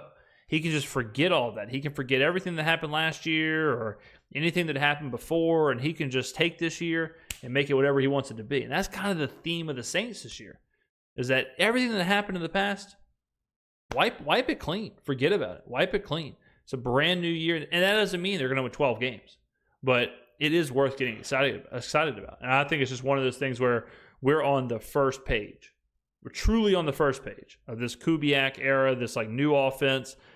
And for the Saints, I keep telling people this, but they are one of the rare teams in the NFL that have done the exact same thing for 20 straight years. And now they're doing something totally different. Since 2005, when Sean Payton showed up and Drew Brees showed up, the Saints have done the exact same thing, ran the exact same offense. Doesn't matter if it was Brees, doesn't matter if it was Dalton or Winston or Book or Simeon or whoever, or Carr last year. Well, now for the first time in 2 decades, 20 years, it's going to be a brand new thing, brand new package on the offense, brand new systems, brand new personnel. Nothing will look the same. That's wild. Not a lot of teams can say that. You think about other teams, coaches come in, coaches go, coordinators come in, coordinators go, quarterbacks come in, quarterbacks go. Not in New Orleans. New Orleans has been one of those weird franchises where it's just sat the same for 2 decades. And now we get to see what it looks like totally different. We get to see what it looks like with a little tweak, a little change. Right? A whole new coaching staff, new players, rookies, veterans, mix of it all. Some people who have been lifelong Saints. Right? It doesn't matter. A lifelong Saint like Alvin Kamara, he's learning a brand new offense the same way that a 5th-round pick in Bub Means is learning it. So it might not equate to a lot of wins, but it'll be a very interesting season. It'll be a good season, a fun season to watch. Good stuff from Olave. I hope he gets healthy soon. Shoulder with the shoulder injury. God, gotta get off. I mean, the subreddit's out of control. Jesus, join the subreddit again, ladies and gentlemen. It's an easy way to post videos that you want me to react to, and for the community. Again, the Twitter page. I'm always active on Twitter. Make sure you're following the Twitter page, following the Instagram. Good stuff. This was fun. Good stuff. Yeah, I mean, the reason we even did this stream was because we had people flapping their gums. So it's so funny. We had people flapping their gums saying that I watched the videos multiple times. And I have to do like take after take after take to do the videos. We're dropping a video a day. I don't know how much time they think I have on my hands. And little do they know that I used to live stream every single day. Like, this streaming is the easiest thing to me. Streaming is the easiest medium to me. The video, posting videos is the hardest because you have to edit, you have to do all kind of stuff. Streaming is just rattling it off. So it's fantastic. I want to do more. We had a couple hundred people in here tonight on a Thursday with 24-hour notice. I love that. Thank you all very much for being in here. We listened to 6 voice messages again. Ladies and gentlemen, let me pull it up. If you're interested in sending me a voice message right here, boom, speakpipe.com/James Skrmetta. You can send a voice message to me. It's easy. You just click start recording. I think you can do it on your phone. You can do it on your computer, whatever. Everyone's got a microphone and a headset and all that stuff now, so it's that simple. You can just send me a voice message, and we've done, I think we've done 12. I think we've done 12 messages. Then we did 6 in the first video. We did 6 tonight. And it can be any questions. It can be about the Saints, the NFL, sports in general, sports betting, New Orleans, food, pop culture, societal questions, whatever you want. We had a couple great questions tonight about my logo, about living in New Orleans. It was fantastic. So make sure you're getting on there as well. And then, of course, ladies and gentlemen, all the different channels. Like, think about the different channels. Make sure you are getting involved. We got the Madden channel. Madden channel popping off. It's been a lot of fun over there. We're in our 3rd season now, the James Skrmetta Madden franchise. Soon we'll be putting NCAA, the College Football 25 videos on there. So if you're interested in that, go check that out. We have the gaming channel, the James Skrmetta Gaming, boom, where I'm dropping Fortnite videos. I'm dropping Fallout, old school gameplay, some Overwatch in there, some Cyberpunk in there. We got it all. So go subscribe if you're interested in that. These are all brand spanking new. So we're rocking and rolling. James Skrmetta Wrestling, boom. Go check that out. We've got wrestling content over there, including me talking about the documentary that aired last night, Who Killed WCW? And then, of course, we have James Skrmetta Reacts. Bam. What the hell is it? YouTube's doing it to me like this. Come on, YouTube. I'm live in front of millions. Don't do me like this, YouTube. Let's see. Let's do it this way. There it is. James Skrmetta Reacts, where same thing here. Reaction videos, but non-sports. So we can talk about anything and everything over there. A real random hodgepodge. Ladies and gentlemen, thank you very much. Again, let me catch up in chat. Let me catch up in the chat here. Eagles and Packers can't wear green in Brazil for the opener. How is that going to work? That is pretty wild. How is that going to work? What are they going to wear? Just one. I assume like both of them have green helmets. Are they going to wear like black helmets, black jerseys? White helmet, white jersey? Color Rush Yellow. I am Batman. What's up, Burley D? WDSU hiring, asking for a friend. Jeez. This man needs a cold shower, son. Unbelievable.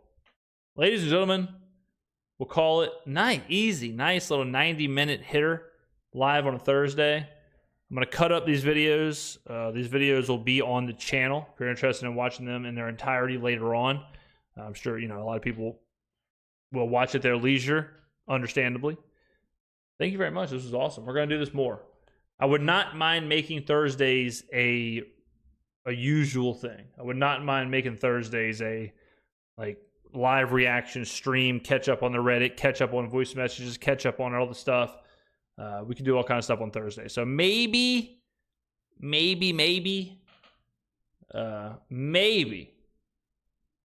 do that. That would be cool. That'd be sweet. So maybe Thursday nights will be when we go live. But thank you very much, guys, for watching. I appreciate that very, very much. More than you can imagine. Bucks, thank you for being in here. Daniel, thank you for being in here. Burley D. Shaw up in chat. The Moderation Sensation crew. Always fun to watch. Oh, wait, let me catch up in chat here. Hold up. Oh, man. Hold on. James the GOAT. Appreciate that, Warrior. Let me see something real quick. Hold on. How do I go to my... Trying to look at the back end of YouTube on the stream thing is absolutely insane.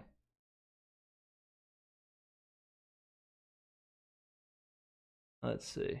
Told you I'd make it. Your boy. I appreciate that, my guy. Let's see. Save. What is all this?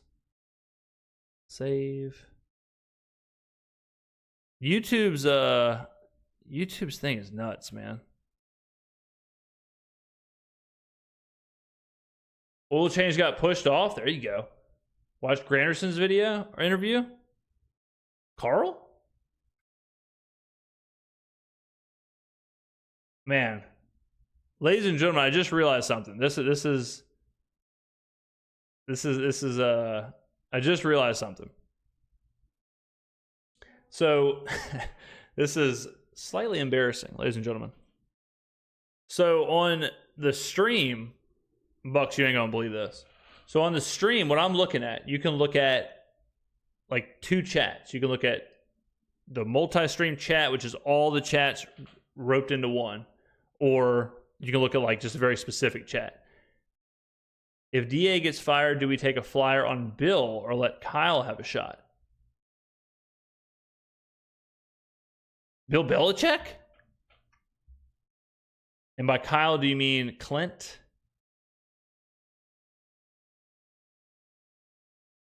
But anyways, whoopsie poopsie, I had it on the other chat. So if you've been chatting this whole time, I wasn't ignoring you. I did not have the right chat on.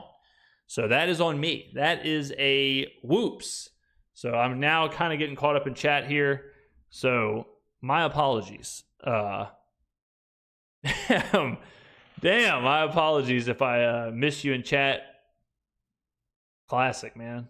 Streamlabs. Clint, okay, so the question is, if DA gets fired, do we take a flyer on Bill or let Kyle have a shot? Problem with Bill, man. The problem with Bill is he's old. Like, I think a team, and another problem with Belichick is that he wants to be the GM. So, what are you really getting? You're getting a 80-year-old guy who wants to be the GM and hasn't done anything without Tom Brady. Like, if you're a team, because here's the problem. If you're a team that can compete, if you're a team that can win the Super Bowl, if you're a team that is that good, you probably already have a head coach.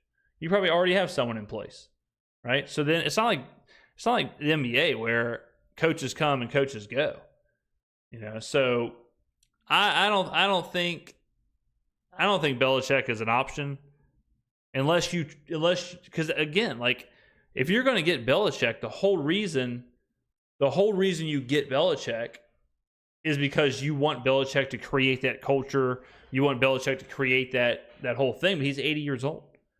Like, how long is he going to act? Is he actually going to be there to rebuild a franchise? Is he actually going to be there to, to see it through? Probably not. So you'd be better off going and getting somebody else, like Jim Harbaugh, like the Chargers got Jim Harbaugh. Jim Harbaugh is there to create a culture, to instill all of that, to do everything. That's the whole reason he's there, and he's going to see it through. The one and only. That's true. Loomis would never let that happen. Yeah, that's why Belichick didn't get the Falcons job. Belichick didn't get the Falcons job because they weren't willing to let him basically be the GM. And I don't blame them. Belichick, like, people think about, if you look at the Patriots, like, their draft picks, questionable, their roster management, questionable. The only thing they really nailed was Tom Brady. And that covered up a whole lot. We're going to hang around a little bit longer, guys. I'm going to read the chat. So if you've been sitting in chat and you've been trying to get messages across and they haven't been getting read, it's because I had the wrong chat up. Again, that's on me. So we'll sit here and read chat a little bit before we get off. So this is the time. I appreciate everybody sticking around. We've held about the same amount of viewers the whole time. So I appreciate that.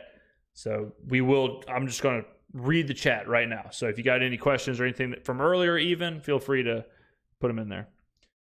Dennis Allen is not going to get fired. He could. I think if we win less than 8 games, he'll get fired. I would assume, because then something's got to change. If we win less than 8 games, it'll probably be a pretty big shift in what the strategy is moving forward. James, did you watch Jamal Williams' interview? I did not. I saw it up there, but we'll more than likely have that this weekend, maybe early next week. Saints Jedi Master James. DC4 for MVP. I don't know. I don't know about that. That's kind of the thing about DC, or the thing about Derek Carr, is that, and that's kind of what I'm talking about too, with like the levels, like the tiers and all of that. We don't need Carr to be the MVP. We don't need Carr to be the top 5 quarterback in the NFL. If he is, sweet. If he is a top 5 quarterback in the NFL, sweet. But we don't need him to be one, and we didn't get him to be that. We got Derek Carr to be average all the time, average base level, to be great some of the time, and then every once in a while to be elite. That's it. That's the algorithm. We didn't get him to be MVP Derek Carr. So, and that's why I think Carr does get a bad rap, because people are so, they're so swingy. Just like Mascana was talking about earlier, where it's like, we wasted $100 million. Like, did we? $100 million? Not that much for a veteran quarterback. It's not a waste at all. Chances DC4 gets an extension if the Saints make the playoffs. I don't think they'll get an extension. Carr still has 2 years. Like, this is his 2nd year, so Carr still has 4 years. Or he has a 4-year deal. So if he was good this year, if he was all pro this year, if he was a Pro Bowler, then they would just keep him around for his 3rd year and his 4th year. They wouldn't extend him. I don't think there's any way he gets extended. The only way Carr gets extended is if the contract has to get pushed down the road, and that they extend it to mess with the numbers. But I'd be shocked if Carr played like 5 or 6 years here.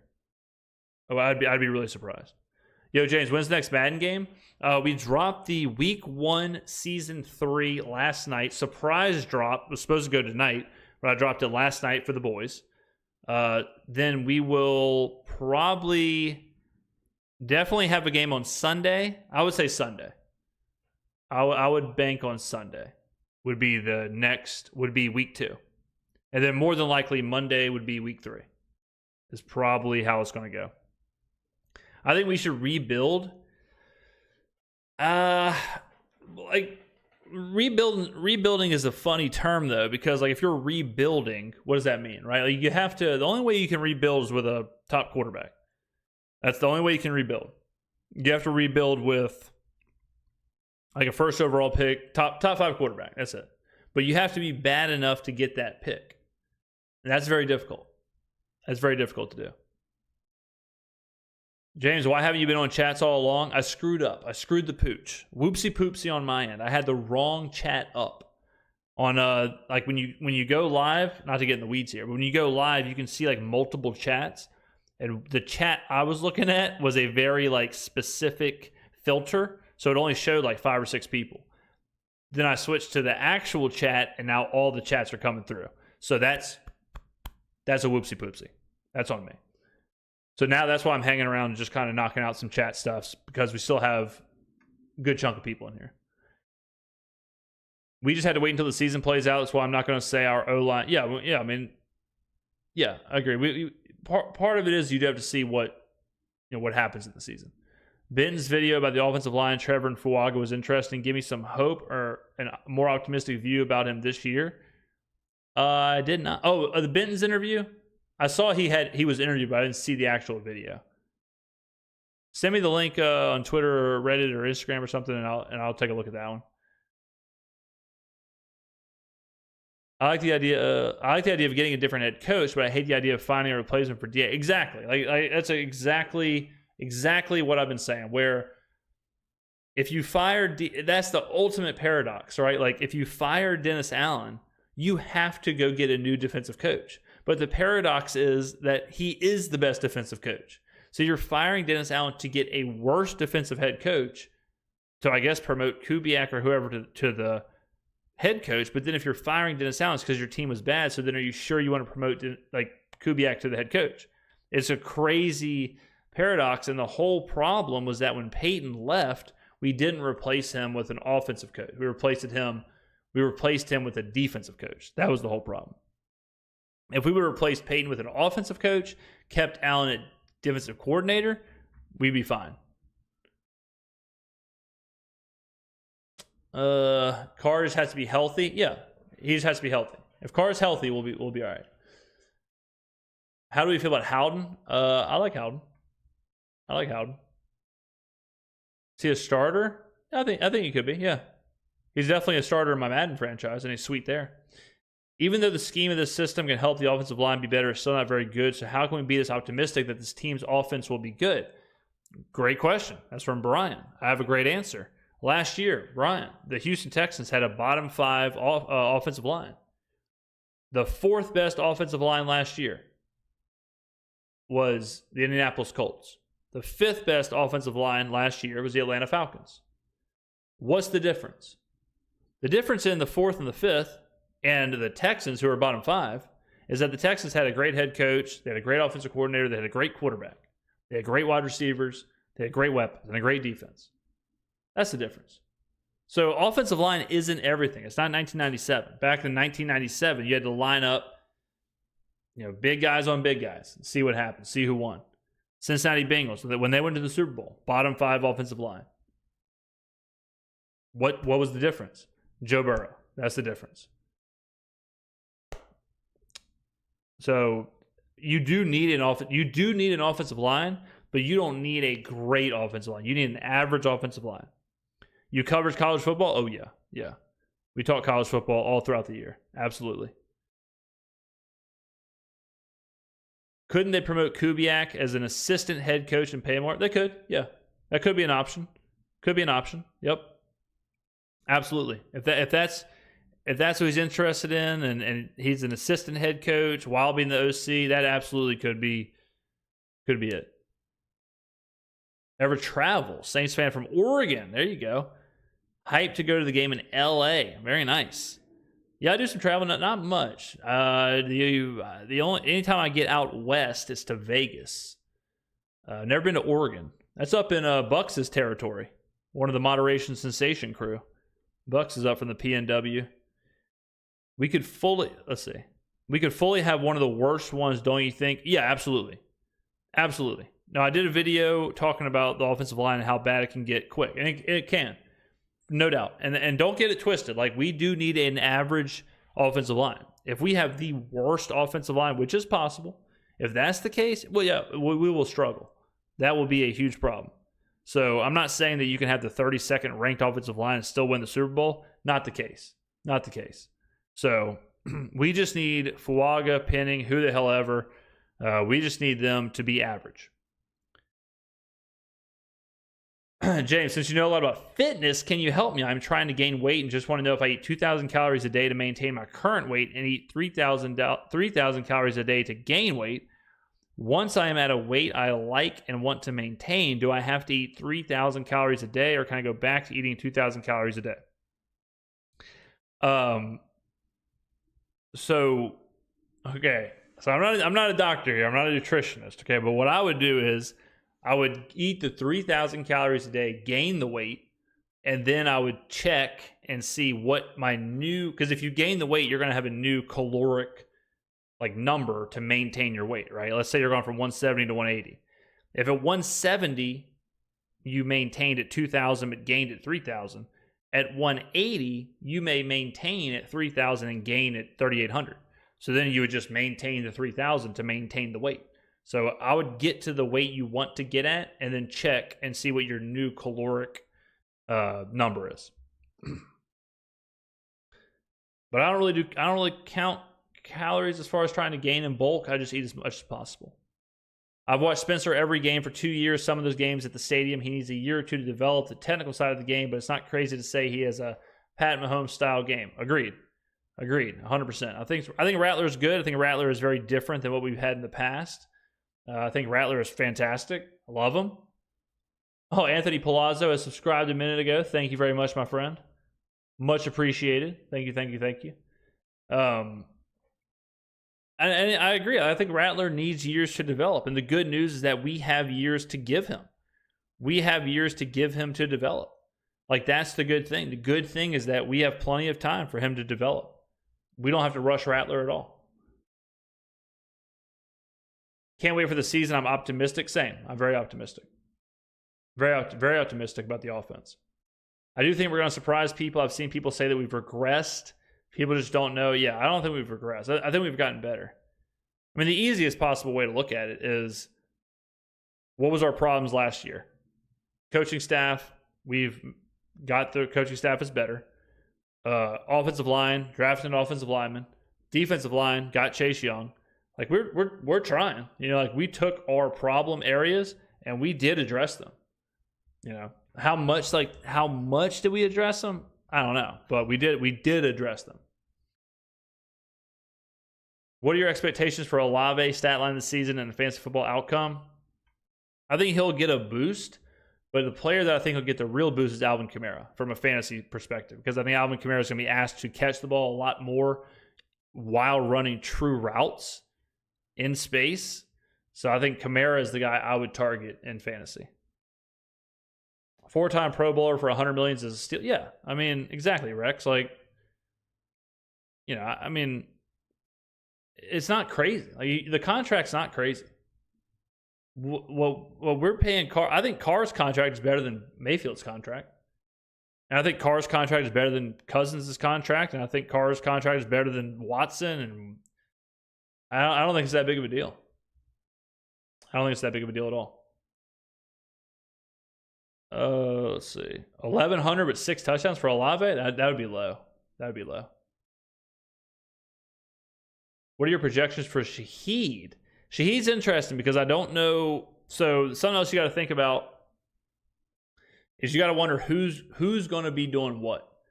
So let's just say Olave and A.T. Perry are our 2 receivers. And let's say Rashid is used more as slot guy, jet sweeps, things like that. That's going to hurt his value as a true wide receiver. It's going to hurt his statistics as a true wide receiver, even though he's doing more on the field. So you got to kind of see how they all line up. So it's hard to project numbers for those guys that are it's easy to project Olave because he's going to be the number 1 guy. He's going to be on the field. But I don't know exactly how they're going to utilize Rashid. Same as Taysom. It's hard to project Taysom's numbers because you don't know what role he's going to be in. I wouldn't be surprised at all if I would not be surprised at all if Taysom Hill was our number 1 tight end at the end of this year. Wouldn't be surprised at all if they used him very heavily in the George Kittle-esque role. What are your thoughts and expectations for Jamal Williams?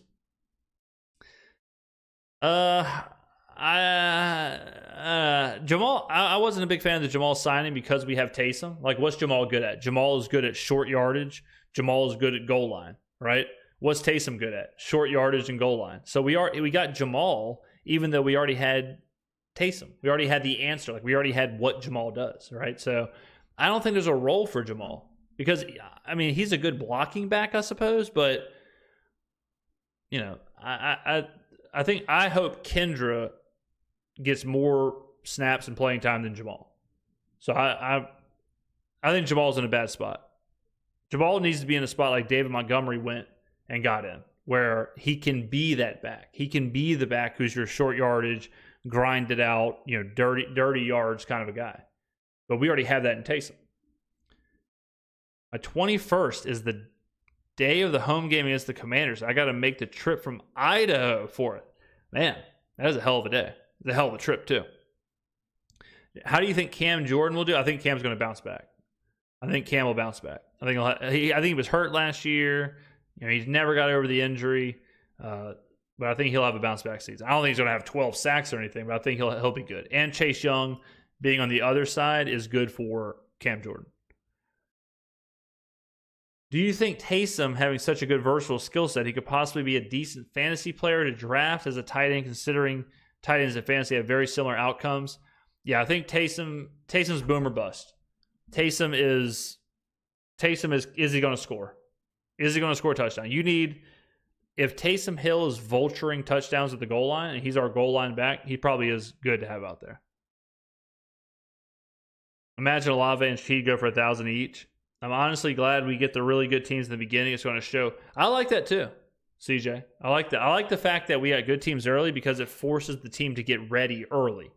If you play good teams late, then you can kind of like, I don't want to say start the season kind of sluggish, but the emphasis isn't there as much.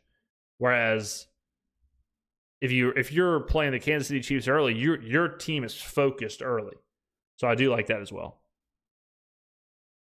I hope AK gets his 1K back. He deserves it. It's crazy he's never rushed for 1,000 yards. Wild. I saw that video. I did a video earlier on that talking about Kamara. It's interesting like how little he's carried the ball. Like even his like huge years, he only carried the ball 200, like right around 200 times. Very interesting career. I hate that they play Green Bay the 23rd of December. Yeah, man, that's nuts because it goes, I'm pretty sure, let's see if I'm right about this. Yeah, so you go Monday Night Football, Green Bay, Monday Night Football, boom into Christmas Eve, boom into Christmas Day. I couldn't remember if Green Bay was a primetime Sunday night or Monday night. But yeah, Monday night into Christmas Eve into Christmas. Unreal. I look forward to seeing Olave this year with the offense. So would you say he has as previous last year seems like he ran out of bounds early and even dropped ball on ground and fumbled? I think early on a lot, like if you think about Olave, right? Like think about what Olave had to go through last year. So he starts the year, Michael Thomas is playing. Michael Thomas is the leader in the locker room, all that. Thomas gets hurt, whatever happens with him, the fallout with him. So now Olave is thrust into brand new role. He's thrust into the leader role in the locker room and the leader role on the field. He's got to figure out new communication with the quarterback. A lot was happening, right? On top of Pete Carmichael being a disaster at OC. So, yeah, I think Olave had a down year last year. I think he's admitted that he had a down year. And I think he'll bounce back too. James, I know I've asked a lot of questions. Which rookie do you think has the best situation and will have the best season?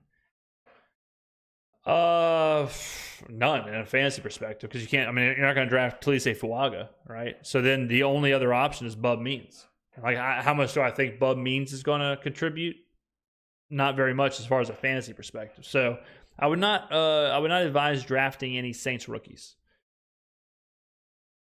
Unless you mean just in general. If you mean in general, probably Malik Neighbors. Probably Malik. I think he's him and Marvin Harrison Jr. are in two good situations. I hope the script writers have a Broncos Saints Super Bowl in the calendar. The Broncos are so much worse than the Saints. Like, people act like the Saints are the worst team in the NFL. The Broncos are horrible. And the Broncos aren't even as bad as the Panthers. I got a little annoyed with Olave always dropping down and running out, but towards the end, he was trying to get, I think towards the end, he got everything kind of figured out. Rookie quarterback, from a fantasy perspective, you always want someone who can run, get you some extra, like Anthony Richardson last year before he got hurt. So Jaden Daniels, I think, would be good. I think Caleb Williams is sweet. I think Caleb's awesome. I think he's gonna be really good. And it was crazy to say, well, I'm not scared to play Green Bay. I'm not scared of Green Bay. I think Green Bay's good, but I don't think they're that good. I think they're overhyped. You hear the sirens, ladies and gentlemen? Live and in color. The city, man. Gotham City. That's why we needed to. DC doesn't do well in the cold. How crazy is this? So this is something else that like separates the good analysts from the bad analysts. So if you look at the Detroit Lions, so Jared Goff is notorious for not being good in cold weather. I'm pretty sure the Lions only play 3 games that are outside. All their other games are indoors. That is a crazy advantage for a team like the Lions who want to push the ball downfield and have a quarterback that doesn't like to be outside. You compare that with a team like the Bears, who I'm sure is playing a lot of their games outside. Wild. But you always look at the schedule, always look at spots like that whenever you're looking at how a team's going to do. Do you have any predictions for a sneaky win that the Saints might pull off the season against a good team? So we did a schedule preview with all the Vegas odds or whatever. The 2 that surprised me were the Browns and the Rams. Browns and the Rams, we were like a 2-point dog in both those games. That's a very short line. So I was surprised at those 2. So that line is telling me that we could sneak one of those games. Oh, Krim Dalahala. He was, I believe, Krim, aren't you the... I think Krim is the reason we're all here. I think Krim is the reason we did the live stream. I remember that name. I believe my boy Krim Dalahala was the one that said, do it live. And I said, I'll see you in 24 hours, my guy. We'll do it live. So, everybody tell Krim Dalahala thank you for getting the face of the franchise to stream. Cowboys and the Chiefs are going to lose to the Saints. That's another interesting thing. So I had somebody say that. I had someone say that earlier. They were saying they were talking about beating the Chiefs and the 49ers. Again, guys, you remember, we don't have to.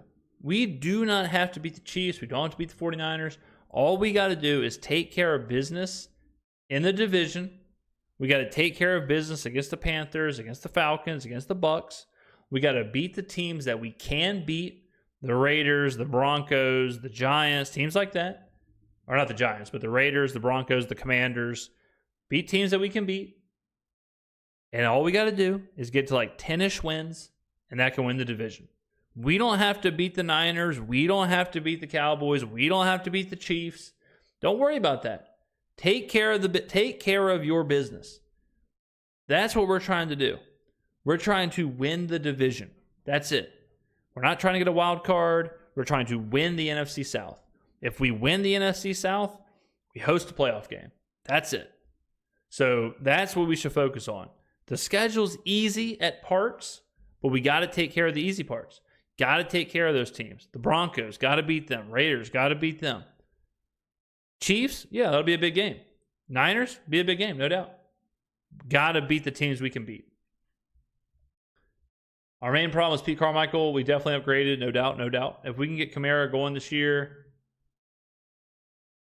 watch the Williams interview. We're not going to do another reaction one tonight, but we will have the Williams one at some point here. Which game are you most excited for? The Broncos game is going to be wild. Thursday Night Football. Peyton coming back into town. So I'll say the Broncos game. Even though the game itself is probably going to be awful. 2 bad teams. Or 2 bad rosters.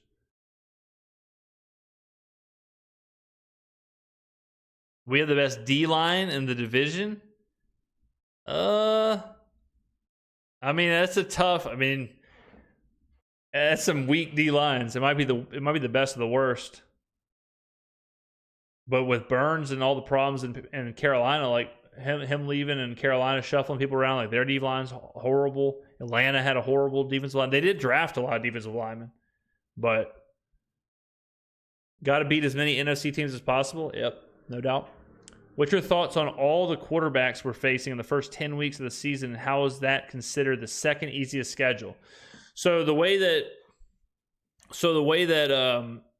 a lot of people do strength of schedule is I think a bad way to do it. But the way that they do it is they do average. The way they do average, like wins from the previous year. But I think that's the worst way to do it because the teams are totally different. You know, like if you look at the Houston Texans from 2 years ago, it's a totally different team with DeMeco Ryans and CJ Stroud, right? So that's how they come up with strength of schedule. That's the problem. Especially like the Cincinnati Bengals, right? The Cincinnati Bengals are going to be like they're going to be a low strength of schedule team. But the Cincinnati Bengals this year are way, way different than last year because last year they had Jake Browning, right?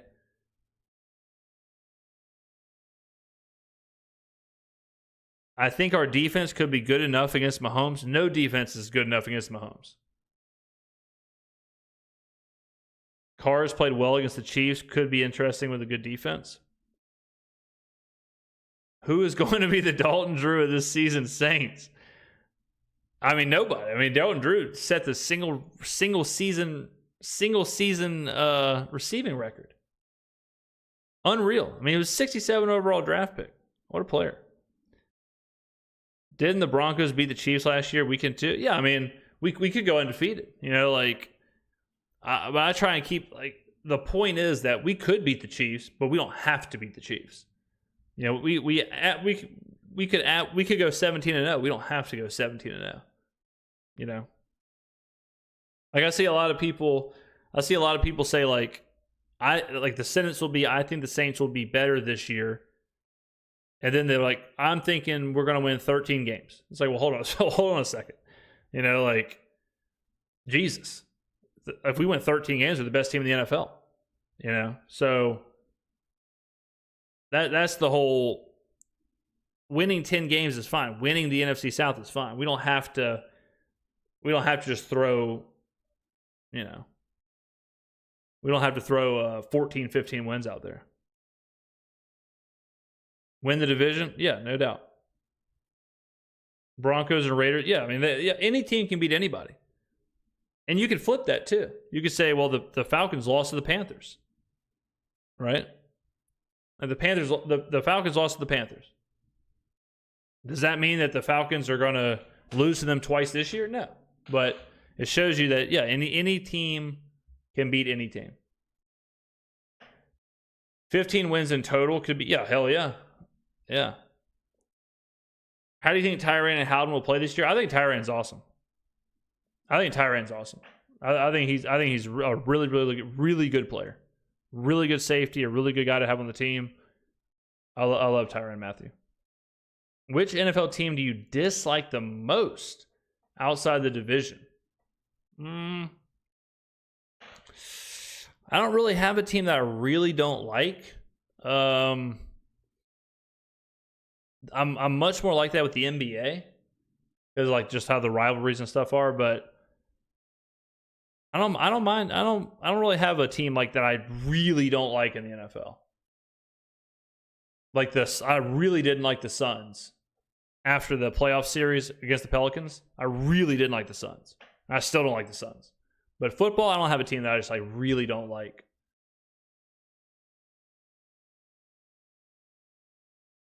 We can hope, but the reality is that we haven't seen how this team is playing. Yeah, we're just guessing. Yeah, we're guessing right now. Yeah, we're just guessing. Like we're just trying to kind of prognosticate. I think is the word. We're just trying to kind of put our best guess and figure out what we're going to see on the field. But at the end of the day, like, you got to play. At the end of the day, whatever's going to happen is going to happen.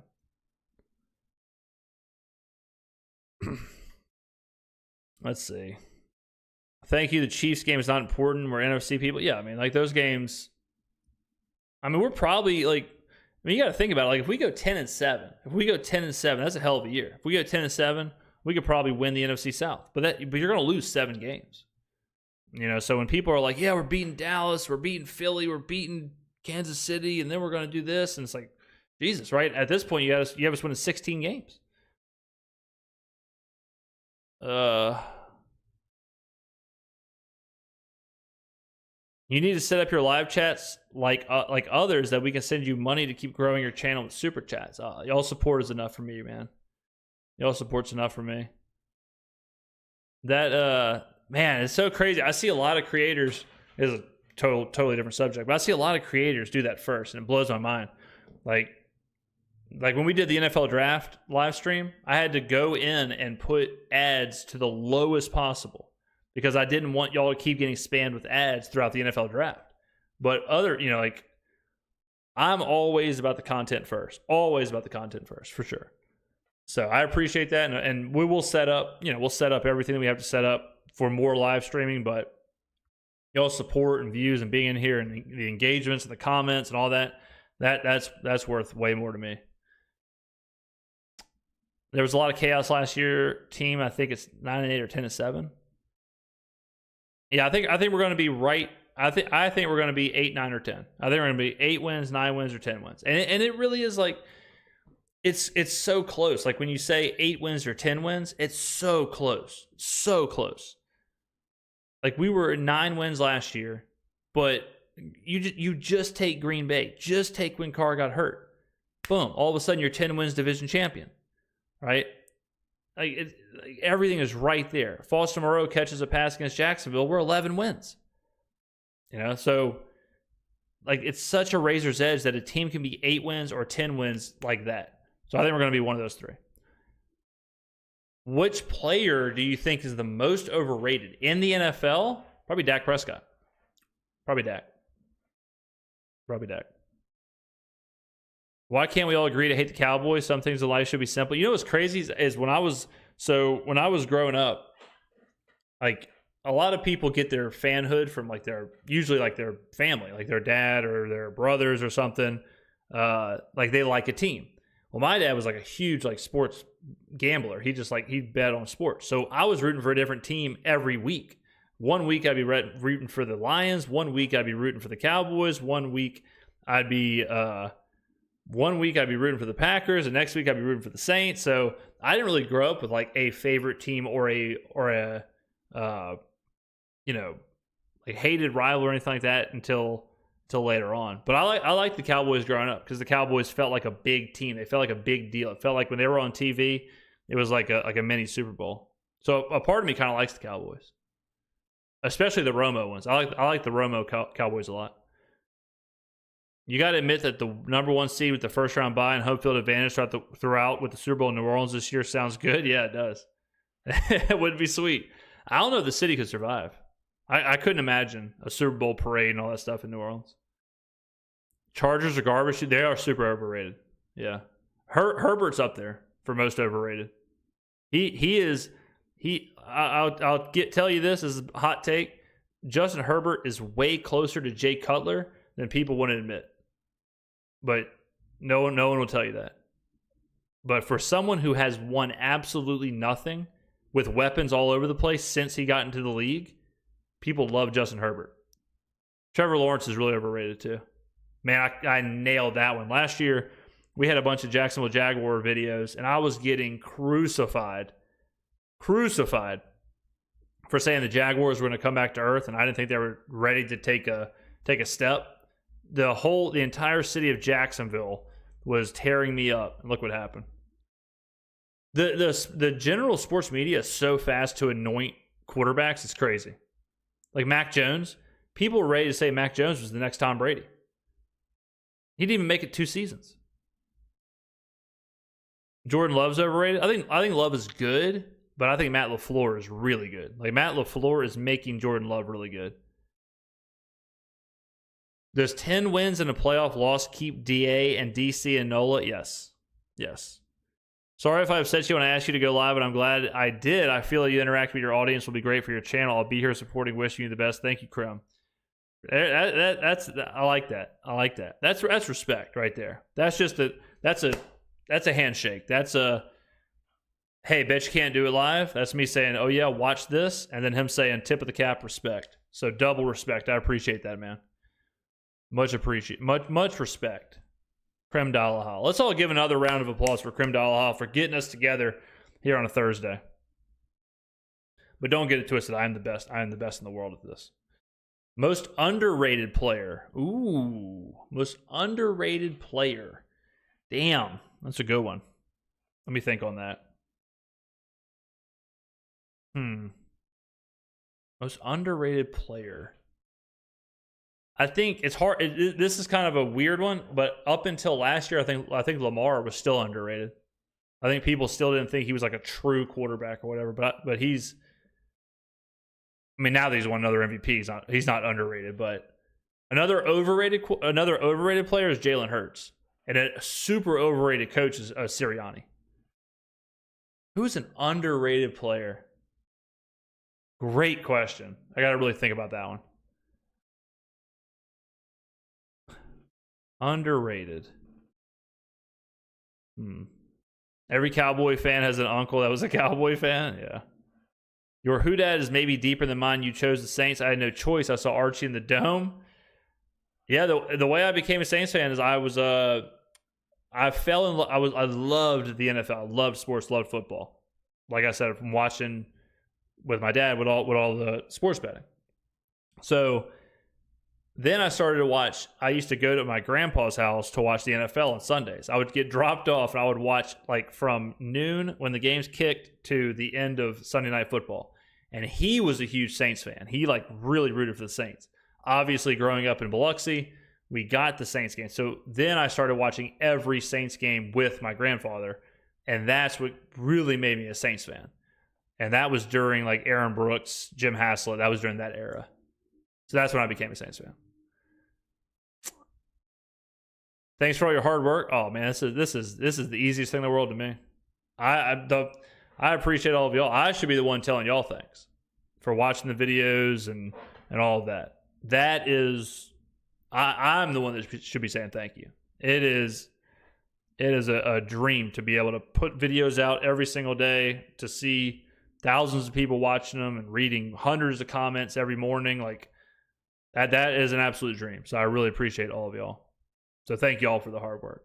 CJ Stroud's the next superstar quarterback. See, like that, Stroud is good, but Stroud has Slowick, and Stroud has D'Amico Ryans, and Stroud has Tank Dell and Nico Collins. And, you know, like, is he the next superstar quarterback, or is he in a good system? And is he a good quarterback? It's okay to be a good quarterback, you know? Like I had it was so funny, man, on that Kamara video a couple days ago. I had a lot of people telling me that Kamara was washed and Raheem Mostert is the next like superstar running back, or Raheem Mostert is a stud. And then you go look at Raheem Mostert, and he never had over 1,000 yards. He never had double-digit touchdowns, and he's 32 years old.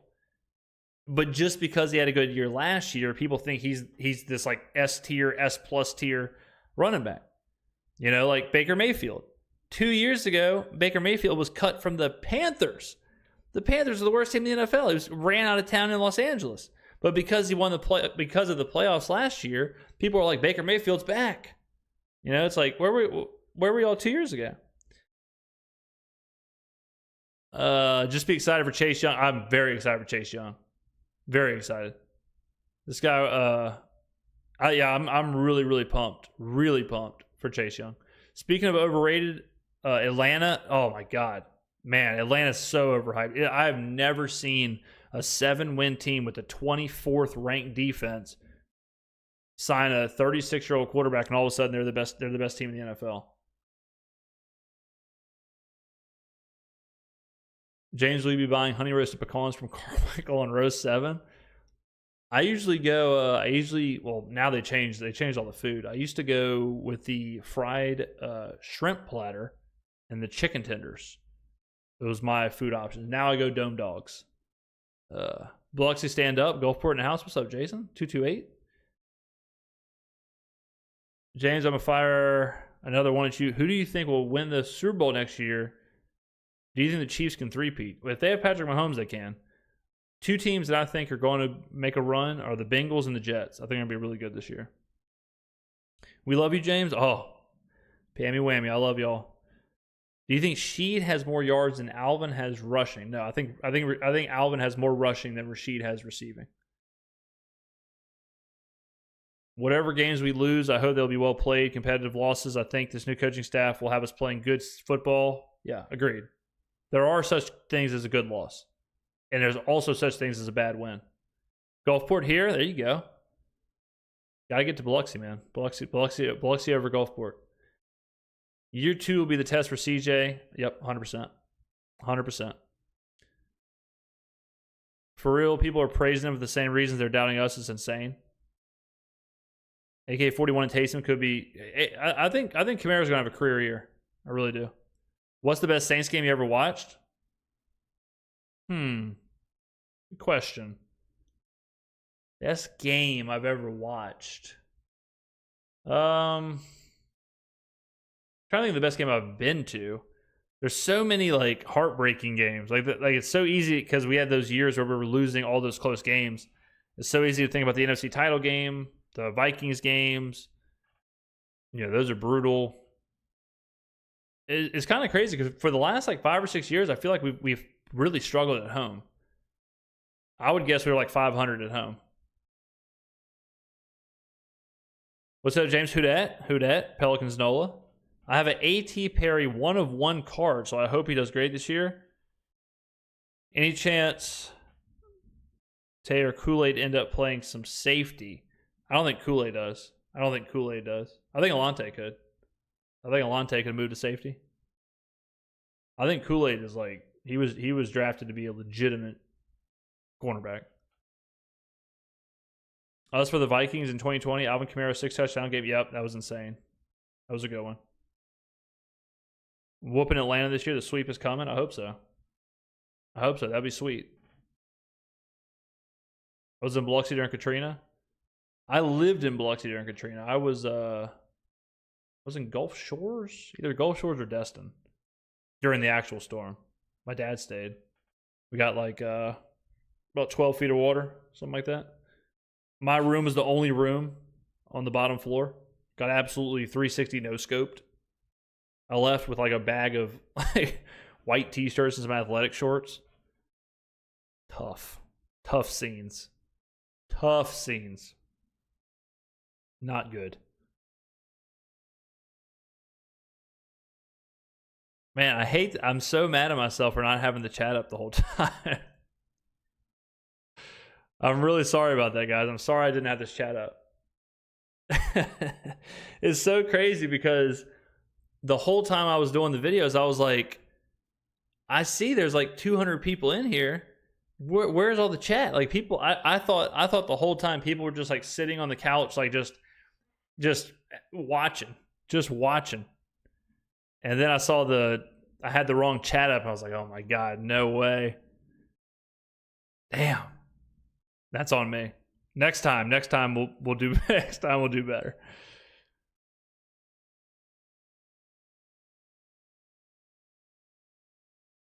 If Kirk Cousins was a mobile quarterback, I would be more worried about him. Mobile? The guy has one Achilles. We stayed in Gulfport during Katrina. It was brutal. Whew. Yeah, that's tough. My only visit to New Orleans was Super Bowl Raiders versus Eagles. Kool-Aid was a steal. Yeah, Kool-Aid was a great pick. That was a really, really good pick.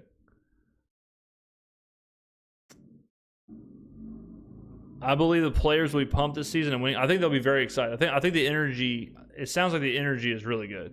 It sounds like the energy is way up there. 100%. Just because Atlanta got Kirk doesn't change the fact that Drake London has to see Lattimore twice a year. Man, the thing with Atlanta, like, they're so unknown. Like, people keep making a big deal about, like, you know, Bijan Robinson and Drake London and Kyle Pitts. But what's Kyle Pitts done? Drake London. Is Drake London better than Olave? No, right? So, James, have you decided to practice some more plays off screen for the Madden series? I need to. I haven't played since the Week 1 Season 3 game, but I do need to. I absolutely need to practice.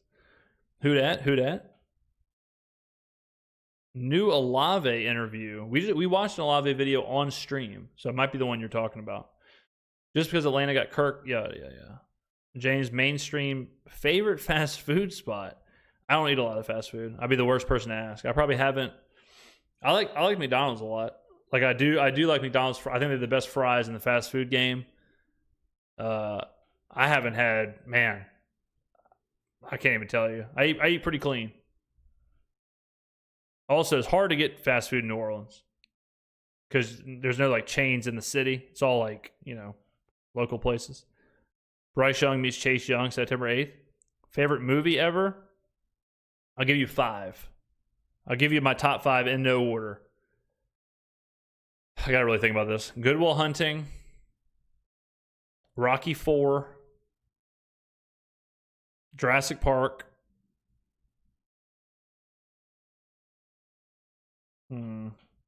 Now we're getting close now.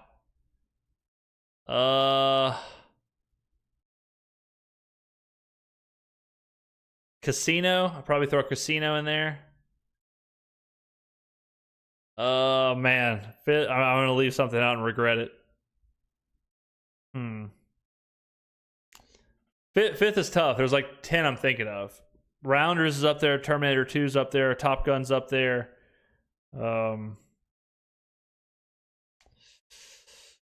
Goodfellas is up there. Can you do a what I eat in a day video? That'd be fun. I could do that. That'd be interesting.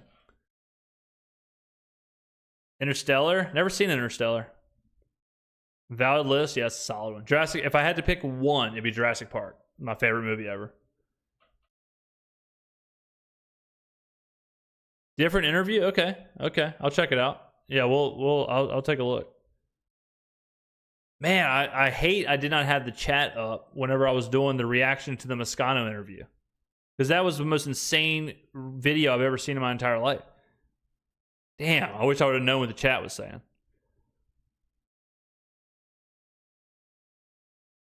Interstellar is amazing. I'm going to have to check it out. Yeah, Gleason's block punt's way up there for favorite Saints moment. Hard not to be that one, right? I mean, best Saint all time, like what Thomas did in that like short period of time was obviously the best thing a Saints wide receiver has ever done. Thomas is probably the most talented wide receiver the Saints. He definitely is the most talented wide receiver ever. But you got to factor in the injuries, you got to factor in the longevity, all that stuff. So if I could only have one at the peak of their power, fully healthy, I'm taking Michael Thomas. Dude went off over 100 million. Dude went nuts. Will you be uploading the VOD?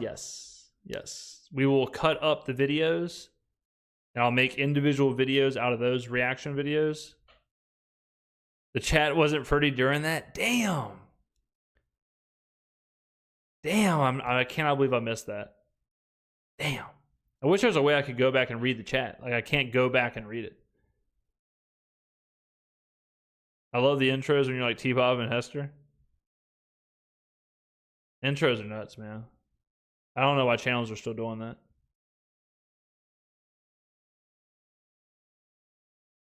An outro is fine. Like, I think an outro is okay because if someone makes it to the end of the video, fine. Like, do an outro, but the intros are crazy to me. Mavs are getting pounded right now. Who do you think wins the finals? The Celtics. Yeah. I'm rooting for the Mavs, but I think the Celtics are just too good.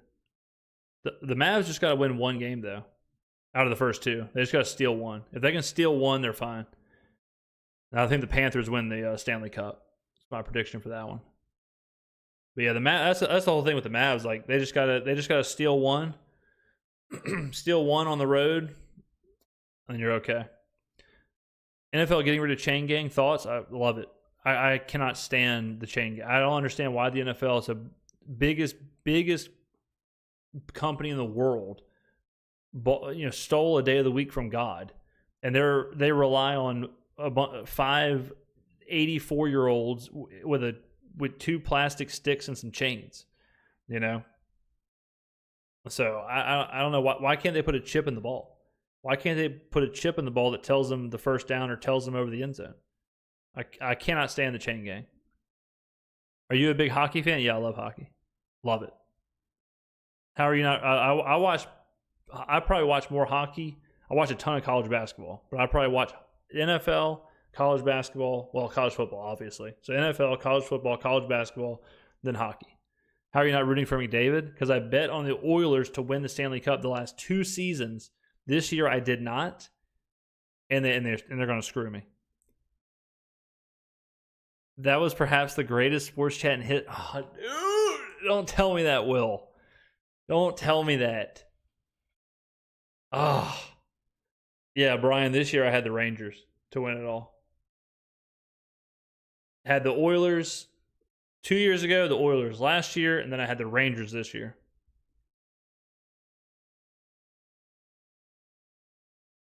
Damn, I cannot believe I missed that chat. I mean, I wish there was a way I could go back and read it. I can't go back. I can't go back and read it. Man, that's brutal. I cannot believe that. I bet chat was popping off. Damn. Can you make some hockey content? I gotta learn more. I really enjoy the sport. I've only been really watching hockey for probably maybe 4 years, something like that. So I'd have to learn a little bit more before I could really talk about it. Who are you betting on for Super Bowl? I'm definitely gonna have a Bengals ticket, and I'm definitely gonna have a Jets ticket. Maybe the Jets. I need to watch Rodgers a little bit. I need to see. I think the Jets also play the Niners first week, so I think if the Niners win, then you can get the Jets at a better price. But I guarantee you I will have a Cincinnati Bengals ticket for sure. I think the Bengals they have such an advantage with the schedule. Burrow coming back. What's your team in hockey? I like VGK. I've been to 4 Golden Knights games. So I like VGK. Oh, yeah, we're still in here, your boy. We're still in here. Went and took a shower and ate, and James still live. Talk about dedication. Who dat? I'm so ready for this season for the Saints. You're going to stream live reactions to Saints games. Yeah, so the plan... So, I mean, we're months away, but my plan is to stream away games. That's my plan. My plan is... Because home games, I go to the games... Away games, the plan is to stream like the first half or the second half or maybe the whole game. I don't know, but definitely like primetime games, all that stuff. We're definitely going to be live during the game. That's the plan.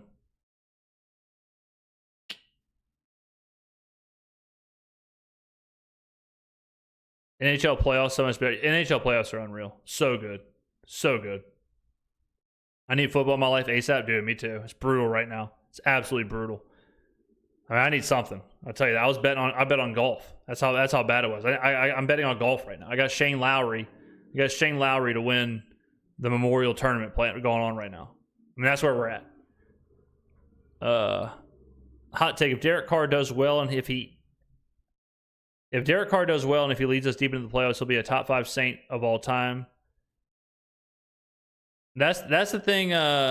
That's the thing about the Saints, like quarterbacks. It's kind of crazy because the Saints quarterback play hasn't been great. Like Archie is a legend and all that stuff. But if you look at what his numbers are horrific, right? And then who really has been good? Like Aaron Brooks was our quarterback for like 9 years. Aaron Brooks almost. This is another sneaky thing.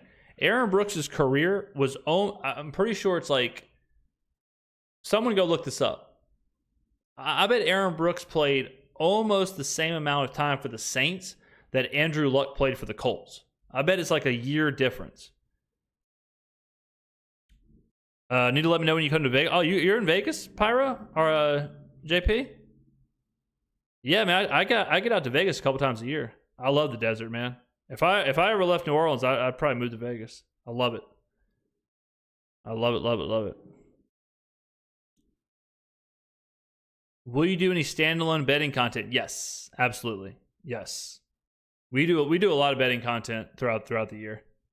Yeah, I will absolutely be doing sports betting content all throughout the NFL season. Yeah. People forget Aaron Brooks was below average and took us to the playoffs. Yeah, true. Yeah. Well, James, why does the media think we're going to be worse? I'm not really sure, to be honest. I'm not really sure. I don't think they watch the NFC South very much. For some reason, the NFC South is like the least watched division. So I think Carr is very, very polarizing. I know a lot of people don't like Carr.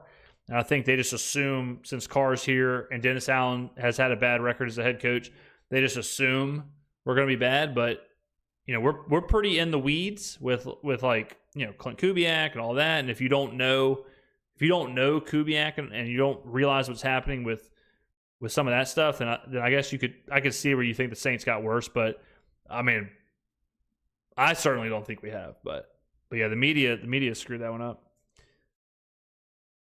I'm in F1. Tough to make. Betting wise, yeah, it's hard. It's hard to make money in F1 because the same people win every time. So you got to bet like top 10 finishes, top 15 finishes, stuff like that. But yeah, it's always hard to bet a sport whenever the favorites win. Very difficult. I'm watching from the beginning, but not live. Saints do not guarantee Carr $150 million. It's $150 million on a contract. Yeah, exactly. Contract's not that bad. Carr's contract's not bad. It's not that bad. It's actually team friendly. Isn't the Falcons' new coach like 2040? Big Rugs, good point. 100%. I mentioned this in an interview recently. People always clown Dennis Allen for his record. Raheem Morris is like 21-40. Yeah, 100%. He's right. He's same. Exact same. What happens if Carr is really good next year? You think they'll roll with him in the future? I mean, he's 33, right? Like, what is the future? I think they'll just keep him around if he's good. I mean, I think they'd be fine with Carr being the quarterback for 4 years if he is like good for 4 years. But I don't think they'll like extend him to where Carr's playing like when he's 40 years old here. But I don't think they would try and run him out. I think they'd play him for 4 years if he's good. One thing I learned about betting is do not bet on a team you love. Just bet that on every other team that you pay attention to. I'm waiting for that income to come back. Yeah. Now betting's tough, man. You gotta bet numbers. Bet numbers, not teams. I play some ugly teams. Like so many times, like people like sometimes my dad will call me and be like, "Who you betting on for Monday Night Football?" I'm like, "I'm taking the Jets." And he's like, the Jets are bad, right? And it's like, "Oh, I know. I agree, but they're getting blank amount of points and they're at home. So here we go." And then I'm watching Zach Wilson try and, sweat something out. So yeah, bet numbers. NFC South from these past years became the NFC East. James, what's your thoughts on the new hip drop tackling restrictions? I think it's an overreaction. I don't think it's one of those things like it's very difficult in football when you're tackling somebody to maneuver your body like that to where you don't do certain things. I think sometimes just the way running backs are running or wide receivers are running and the tackle comes in, that sometimes it happens. Similar to like, I think the hip drop tackle should be similar to the, like the horse collar where, there's a very obvious motion to horse collar somebody. I think if you're like German suplexing someone or you're grabbing someone from the back and then swinging your hips, trying to like trip them and all that, yeah, sure, throw the flag. But I think in general, the restrictions are an overreaction. Do you think Breeze would make a good quarterback coach? I don't know. It seems like it would make sense, but very rarely does that happen. And I think a lot of the times what happens is players like Breeze and Brady and Manning and Favre and whoever, I think it comes differently to them because they're so elite. And so it's hard for them to transfer. It's hard for them to transfer like their abilities and how they see the game to lesser quarterbacks. A lot of the times you see the best quarterbacks were like the worst pros because they had to learn the game at a very like basic level and get better. And then that's easier to translate. So I don't know about Breeze. I think he knows the game. I just don't know if he can translate it. I've been on stats. I've been fix your chat in your actual life, nameless, faceless teams, right? Yeah. Yeah, I mean, as far as betting, yeah, it's like nameless, faceless, 100%. Like you're just looking at numbers. I'm just looking at numbers. I don't look at the teams at all. Nothing at all. We have like a little betting group that discusses numbers and games and all that stuff. We never talk about like, oh, this running back or this cornerback or this quarterback or this receiver is sweet. It's all numbers. And that's why I think that gives us a leg up with our analysis is that we are talking about like analytics and stuff that other people are missing. You know, like when Stephen A. Smith's like, the Chiefs are going to win because of Patrick Mahomes and Andy Reid and Isaiah Pacheco. And it's like, you're just naming the players. You're just naming, everyone knows who's on the roster, but like, why do you think they're going to win? You know, like everyone is like the Colorado Buffaloes are going to win the national championship because they've got Deion Sanders as the coach. It's like, well, it's got to be more. It's got to be a different reason. You got to have actual reasoning. You can't just because of a player. You know, like, that's not how it works. Every team has good players. It's the NFL. But I mean, I think Breeze, if he really wants to coach, he's got to go coach somewhere else. He's got to go coach. Like, he's got to really get his reps in, whether that's Purdue or somewhere in college. You know, go be a quarterback's coach and then an OC, and then. But I would not be interested in trying out Drew Brees as a coach until he proves it. Until he proves it, I think that's risky business. Risky business, ladies and gentlemen. I wonder if I watch back my live stream if I can see the chat. I might have to do that off stream, like rewatch the stream just to see the chat during Moscano's. What do you think of Shador as a draft prospect? I think Shador is really good. I think he's really good. I think he'd be way better if he got away from Deion. I mean, it's kind of funny to think like, you know, his dad's coached him his whole career. It's like, hey man, why don't you see what it's like, you know, there's other coaches out there. Like, usually your dad stops coaching you around like what, 7, 8 years old. All-time favorite Saint other than Breeze? Probably Cam or Kamara. One of those two. I see Cam all the times at the Pelicans games. I met him at Lucy's a long time ago in New Orleans. I think Kamara's awesome. I love Kamara. So one of those two. Do you genuinely think our O-line is going to make some noise? No. I genuinely think they need to be average for us to be successful. And that's good enough for me. But I don't think they'll be good. No. I would say they'd max out at like the 20th ranked line, somewhere in there. Shador's music is awful, but he's a good quarterback.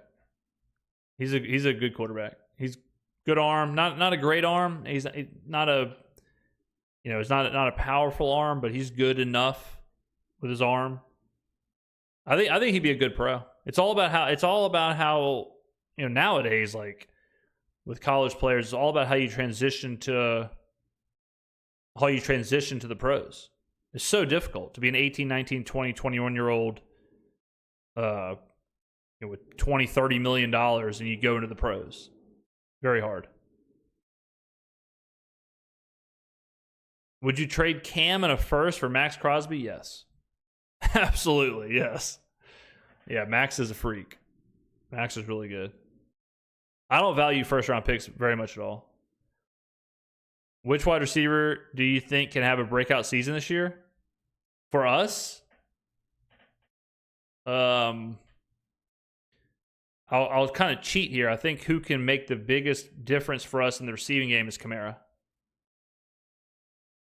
Bucks, who's better? Whose music's better? Shador or Rodashaw? Drew is a Purdue water engineer. Thanks, James. You're very talented. Have a good one. Thank you, Will. I appreciate that, man.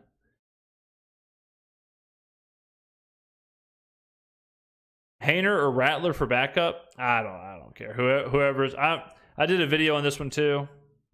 I'm not really too concerned with who's the backup. Honestly is a crazy answer. I would rather, if it came down to it, I would rather Peterman be the backup play if Carr got hurt than Hayner or Rattler. Because I would rather not risk Hayner or Rattler. I would rather not risk their development just for a backup quarterback. As far as who is number 2 on the depth chart or number 3 on the depth chart, I could care less. But whoever wins in training camp, I guess.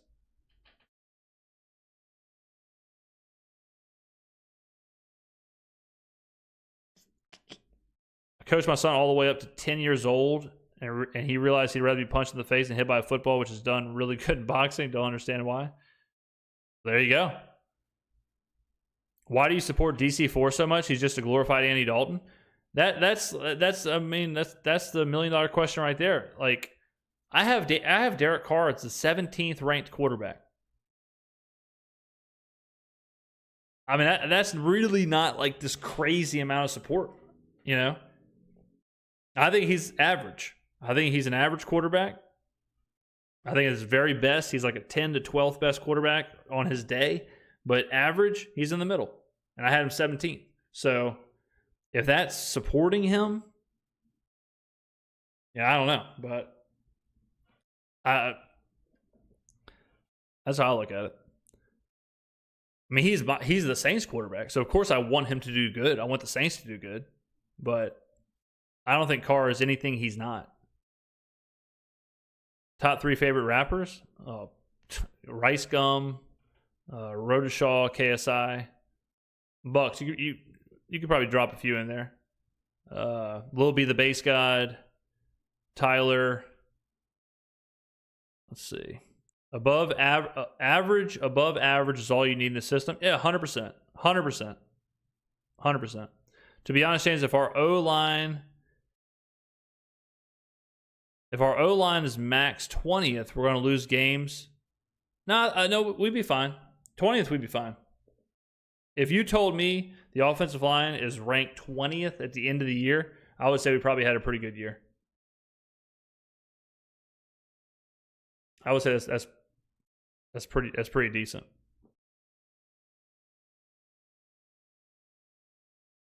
And that's kind of the polarizing, like that's the polarity of the NFL, where people want elite. Like you hear that word all the time. Like, is someone elite? Is this person elite? Like Joe Flacco last year with Cleveland. Cleveland was sweet at the end of the season. Cleveland was legit. Is Joe Flacco elite? Is Joe Flacco, the greatest quarterback ever and all that stuff? No. But he didn't have to be. He absolutely doesn't have to be. Think about how good Joe Flacco was last year, and he's a backup this year. You don't have to have Joe Burrow. You just need a system. You need a player to be good in a system, but it doesn't have to be like top 5, top 10 all the time. Great show, brother. Bring us another Willie Roaf. If Carr misses 4 games due to injury, do you think the season is a wash? Yeah. Yes. We are, but I mean that's every team though. I mean, Joe Burrow last year, we're on such a razor's edge. Like, we have to win 10 games. If we win 9 games, 8 games, we don't make the playoffs. We're not going to win 11 or 12. So if Carr misses 4, yeah, we probably end up losing games we should have won. We don't have games to give away. So yeah, the season's probably a wash. Thoughts about an NHL team coming to Nola? I saw a video on Instagram and there have been talks about it. Yeah, I saw the same video. I would love it. I would love an MLS team and an NHL team. I think they'd do okay. It all depends. Like, if you've been to a VGK game, They make the game very fun. Like, it's a very atmosphere-heavy game. And, the Saints did that. If they leaned into that, and they do not do that for Pelicans games. Pelicans games are not fun. It's not like you don't feel like you're in New Orleans. If they leaned into that and put the experience on them, I think an NHL team could work. Problem in New Orleans is we don't have that many people. And another problem with New Orleans is the city can't grow because the city's surrounded by wetlands and bayou and water. So you can't expand the downtown. So I was just talking about this, but if you go to Nashville, what do you see? You see high rises being built, cranes everywhere. You see giant buildings being built in New Orleans, and you never see that. You never see new construction. You never see you see construction, but you don't see big, huge skyscrapers or towers or anything being built because the infrastructure doesn't allow for it. The city's very unique like that. What's Blake Grupe weigh? He's got to be 125 pounds soaking wet. He cannot weigh much. Will Grupe be the kicker or the Irish? I don't know. Grupe struggled at sometimes last year. Yeah, that was the kicker thing, man. That was a wild time last season. Whenever we were kicking 6 field goals, Pete Carmichael was absolutely lost. We had 30 yards passing in halftime, and after the game I had to listen to every commentator say, well, Blake Grupe this, or it's man, guys, we got bigger fish to fry. We got bigger fish to fry, my guy.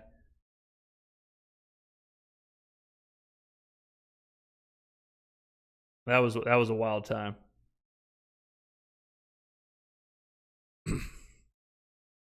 Man, I will never forgive myself for this chat situation.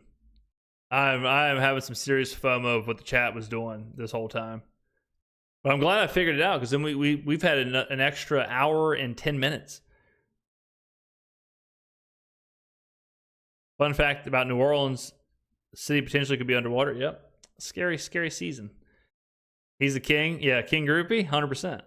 Yeah, me and Grupe need to do a workout collab. Hope you do this more often. I've got to put my little man down. I appreciate everything, but it's an hour past bedtime. Keep doing what you're doing. Maybe I can catch up. Hey, man, much appreciated. Thank you very much for watching. Awesome stuff, man. Hope they don't pop Grupe with a drug test. Yeah. Michael Thomas deserved better. What time are you streaming, Burley D? Do I need to host Burley D? Do I need to drop 100 viewer host on Burley D? Question mark? Question mark? What's up, James? Tuning in from Arkansas, right? I love your show, man. Your sense of humor. I appreciate that, man.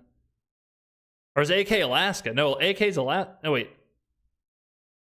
I'm getting lost here. I'm getting lost in the sauce. Is that Arkansas or Alaska? It's late. I've been doing this for 3 hours. If it's that's Alaska, right? AK's Alaska.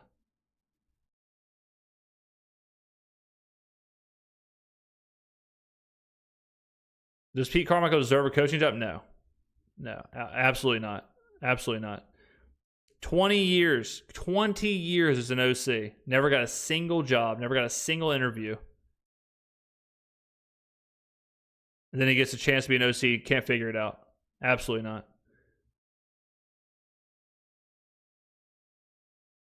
Pistol Pete mentioned. James Skrmetta after hours. After party with Burley at Film Boy Hooters. Alaska, damn, that is wild. All the way from Alaska. Let's get a shout out to Alaska, ladies and gentlemen. Watching from Alaska. That is insane. That is insane, man. Good stuff. All I know about Alaska is from the last season of True Detective. I didn't even finish it. No hate. It's hilarious when James talks about Pistol Pete. James, what do you do outside of all these vids? Man, I tell you what, a lot of my time is spent doing this. Not gonna lie, a lot of time is spent doing the videos, working on the channels. We're blowing up, exploding, all that stuff. So that takes a lot of effort, a lot of time. I watch a ton of sports, like as y'all can imagine. Probably every single night I'm watching a game. Obviously working out, getting huge, getting PRs, bulking. Also, living in New Orleans, I enjoy the city, so I do a lot of that in my free time. Did you like the show Dexter? I never watched it. Never watched it. Top favorite show of all time, The Wire. Boom. No idea what you're talking about, but Justin's friend says hi. The one. Nice to meet the one Justin friend. Am I right? How many banana flavored moon pies smacked across your windows during Mardi Gras? Dude, you cannot imagine how many. I mean, seriously, the number is way up there. In the French Quarter, like during Mardi Gras, it's just everywhere. It's crazy. It's the craziest thing in the world. I crushed a Queensland chicken and pasta from Outback tonight in like 3 minutes. Sorry. Shout out to Outback. The kookaburra pasta. Shout out to the rye bread. How insane is that? Where it's like, oh, you're ready for dinner? Here's 2 loaves of the ryest rye bread you've ever had in your entire life.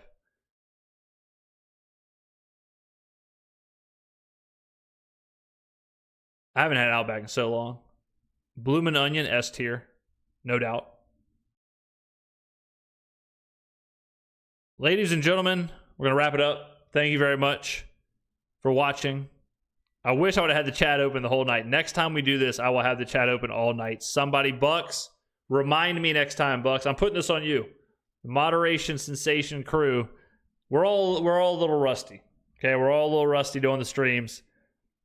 I'm rusty. Bucks is rusty. Let me go an hour and a half without putting the chat on. We'll get back into the rhythm, ladies and gentlemen. Thank you very much for watching. Follow, subscribe, all that fun stuff. This was fun. Looking forward to the next one. Absolutely. There will absolutely be a next one. Hopefully every Thursday. That's the goal. That's the goal. The goal is Thursday is live with the face of the franchise. Mod school graduate. I lost my touch. We'll get it. We'll get it, Bucks. We'll get it. It's been a while. Brother. Good night. Thank you for the extra time. Absolutely. Hell yeah, James. Your streams are awesome. I appreciate that. Thank you all very much. Yeah. I'm glad we could get the extra hour and 20 minutes of chat time since I missed the first hour and a half. But good stuff. Good stuff. All right, guys. Everyone, go watch Burley D. Download whatever game he's downloading. Thank you very much, guys. I will see you in the next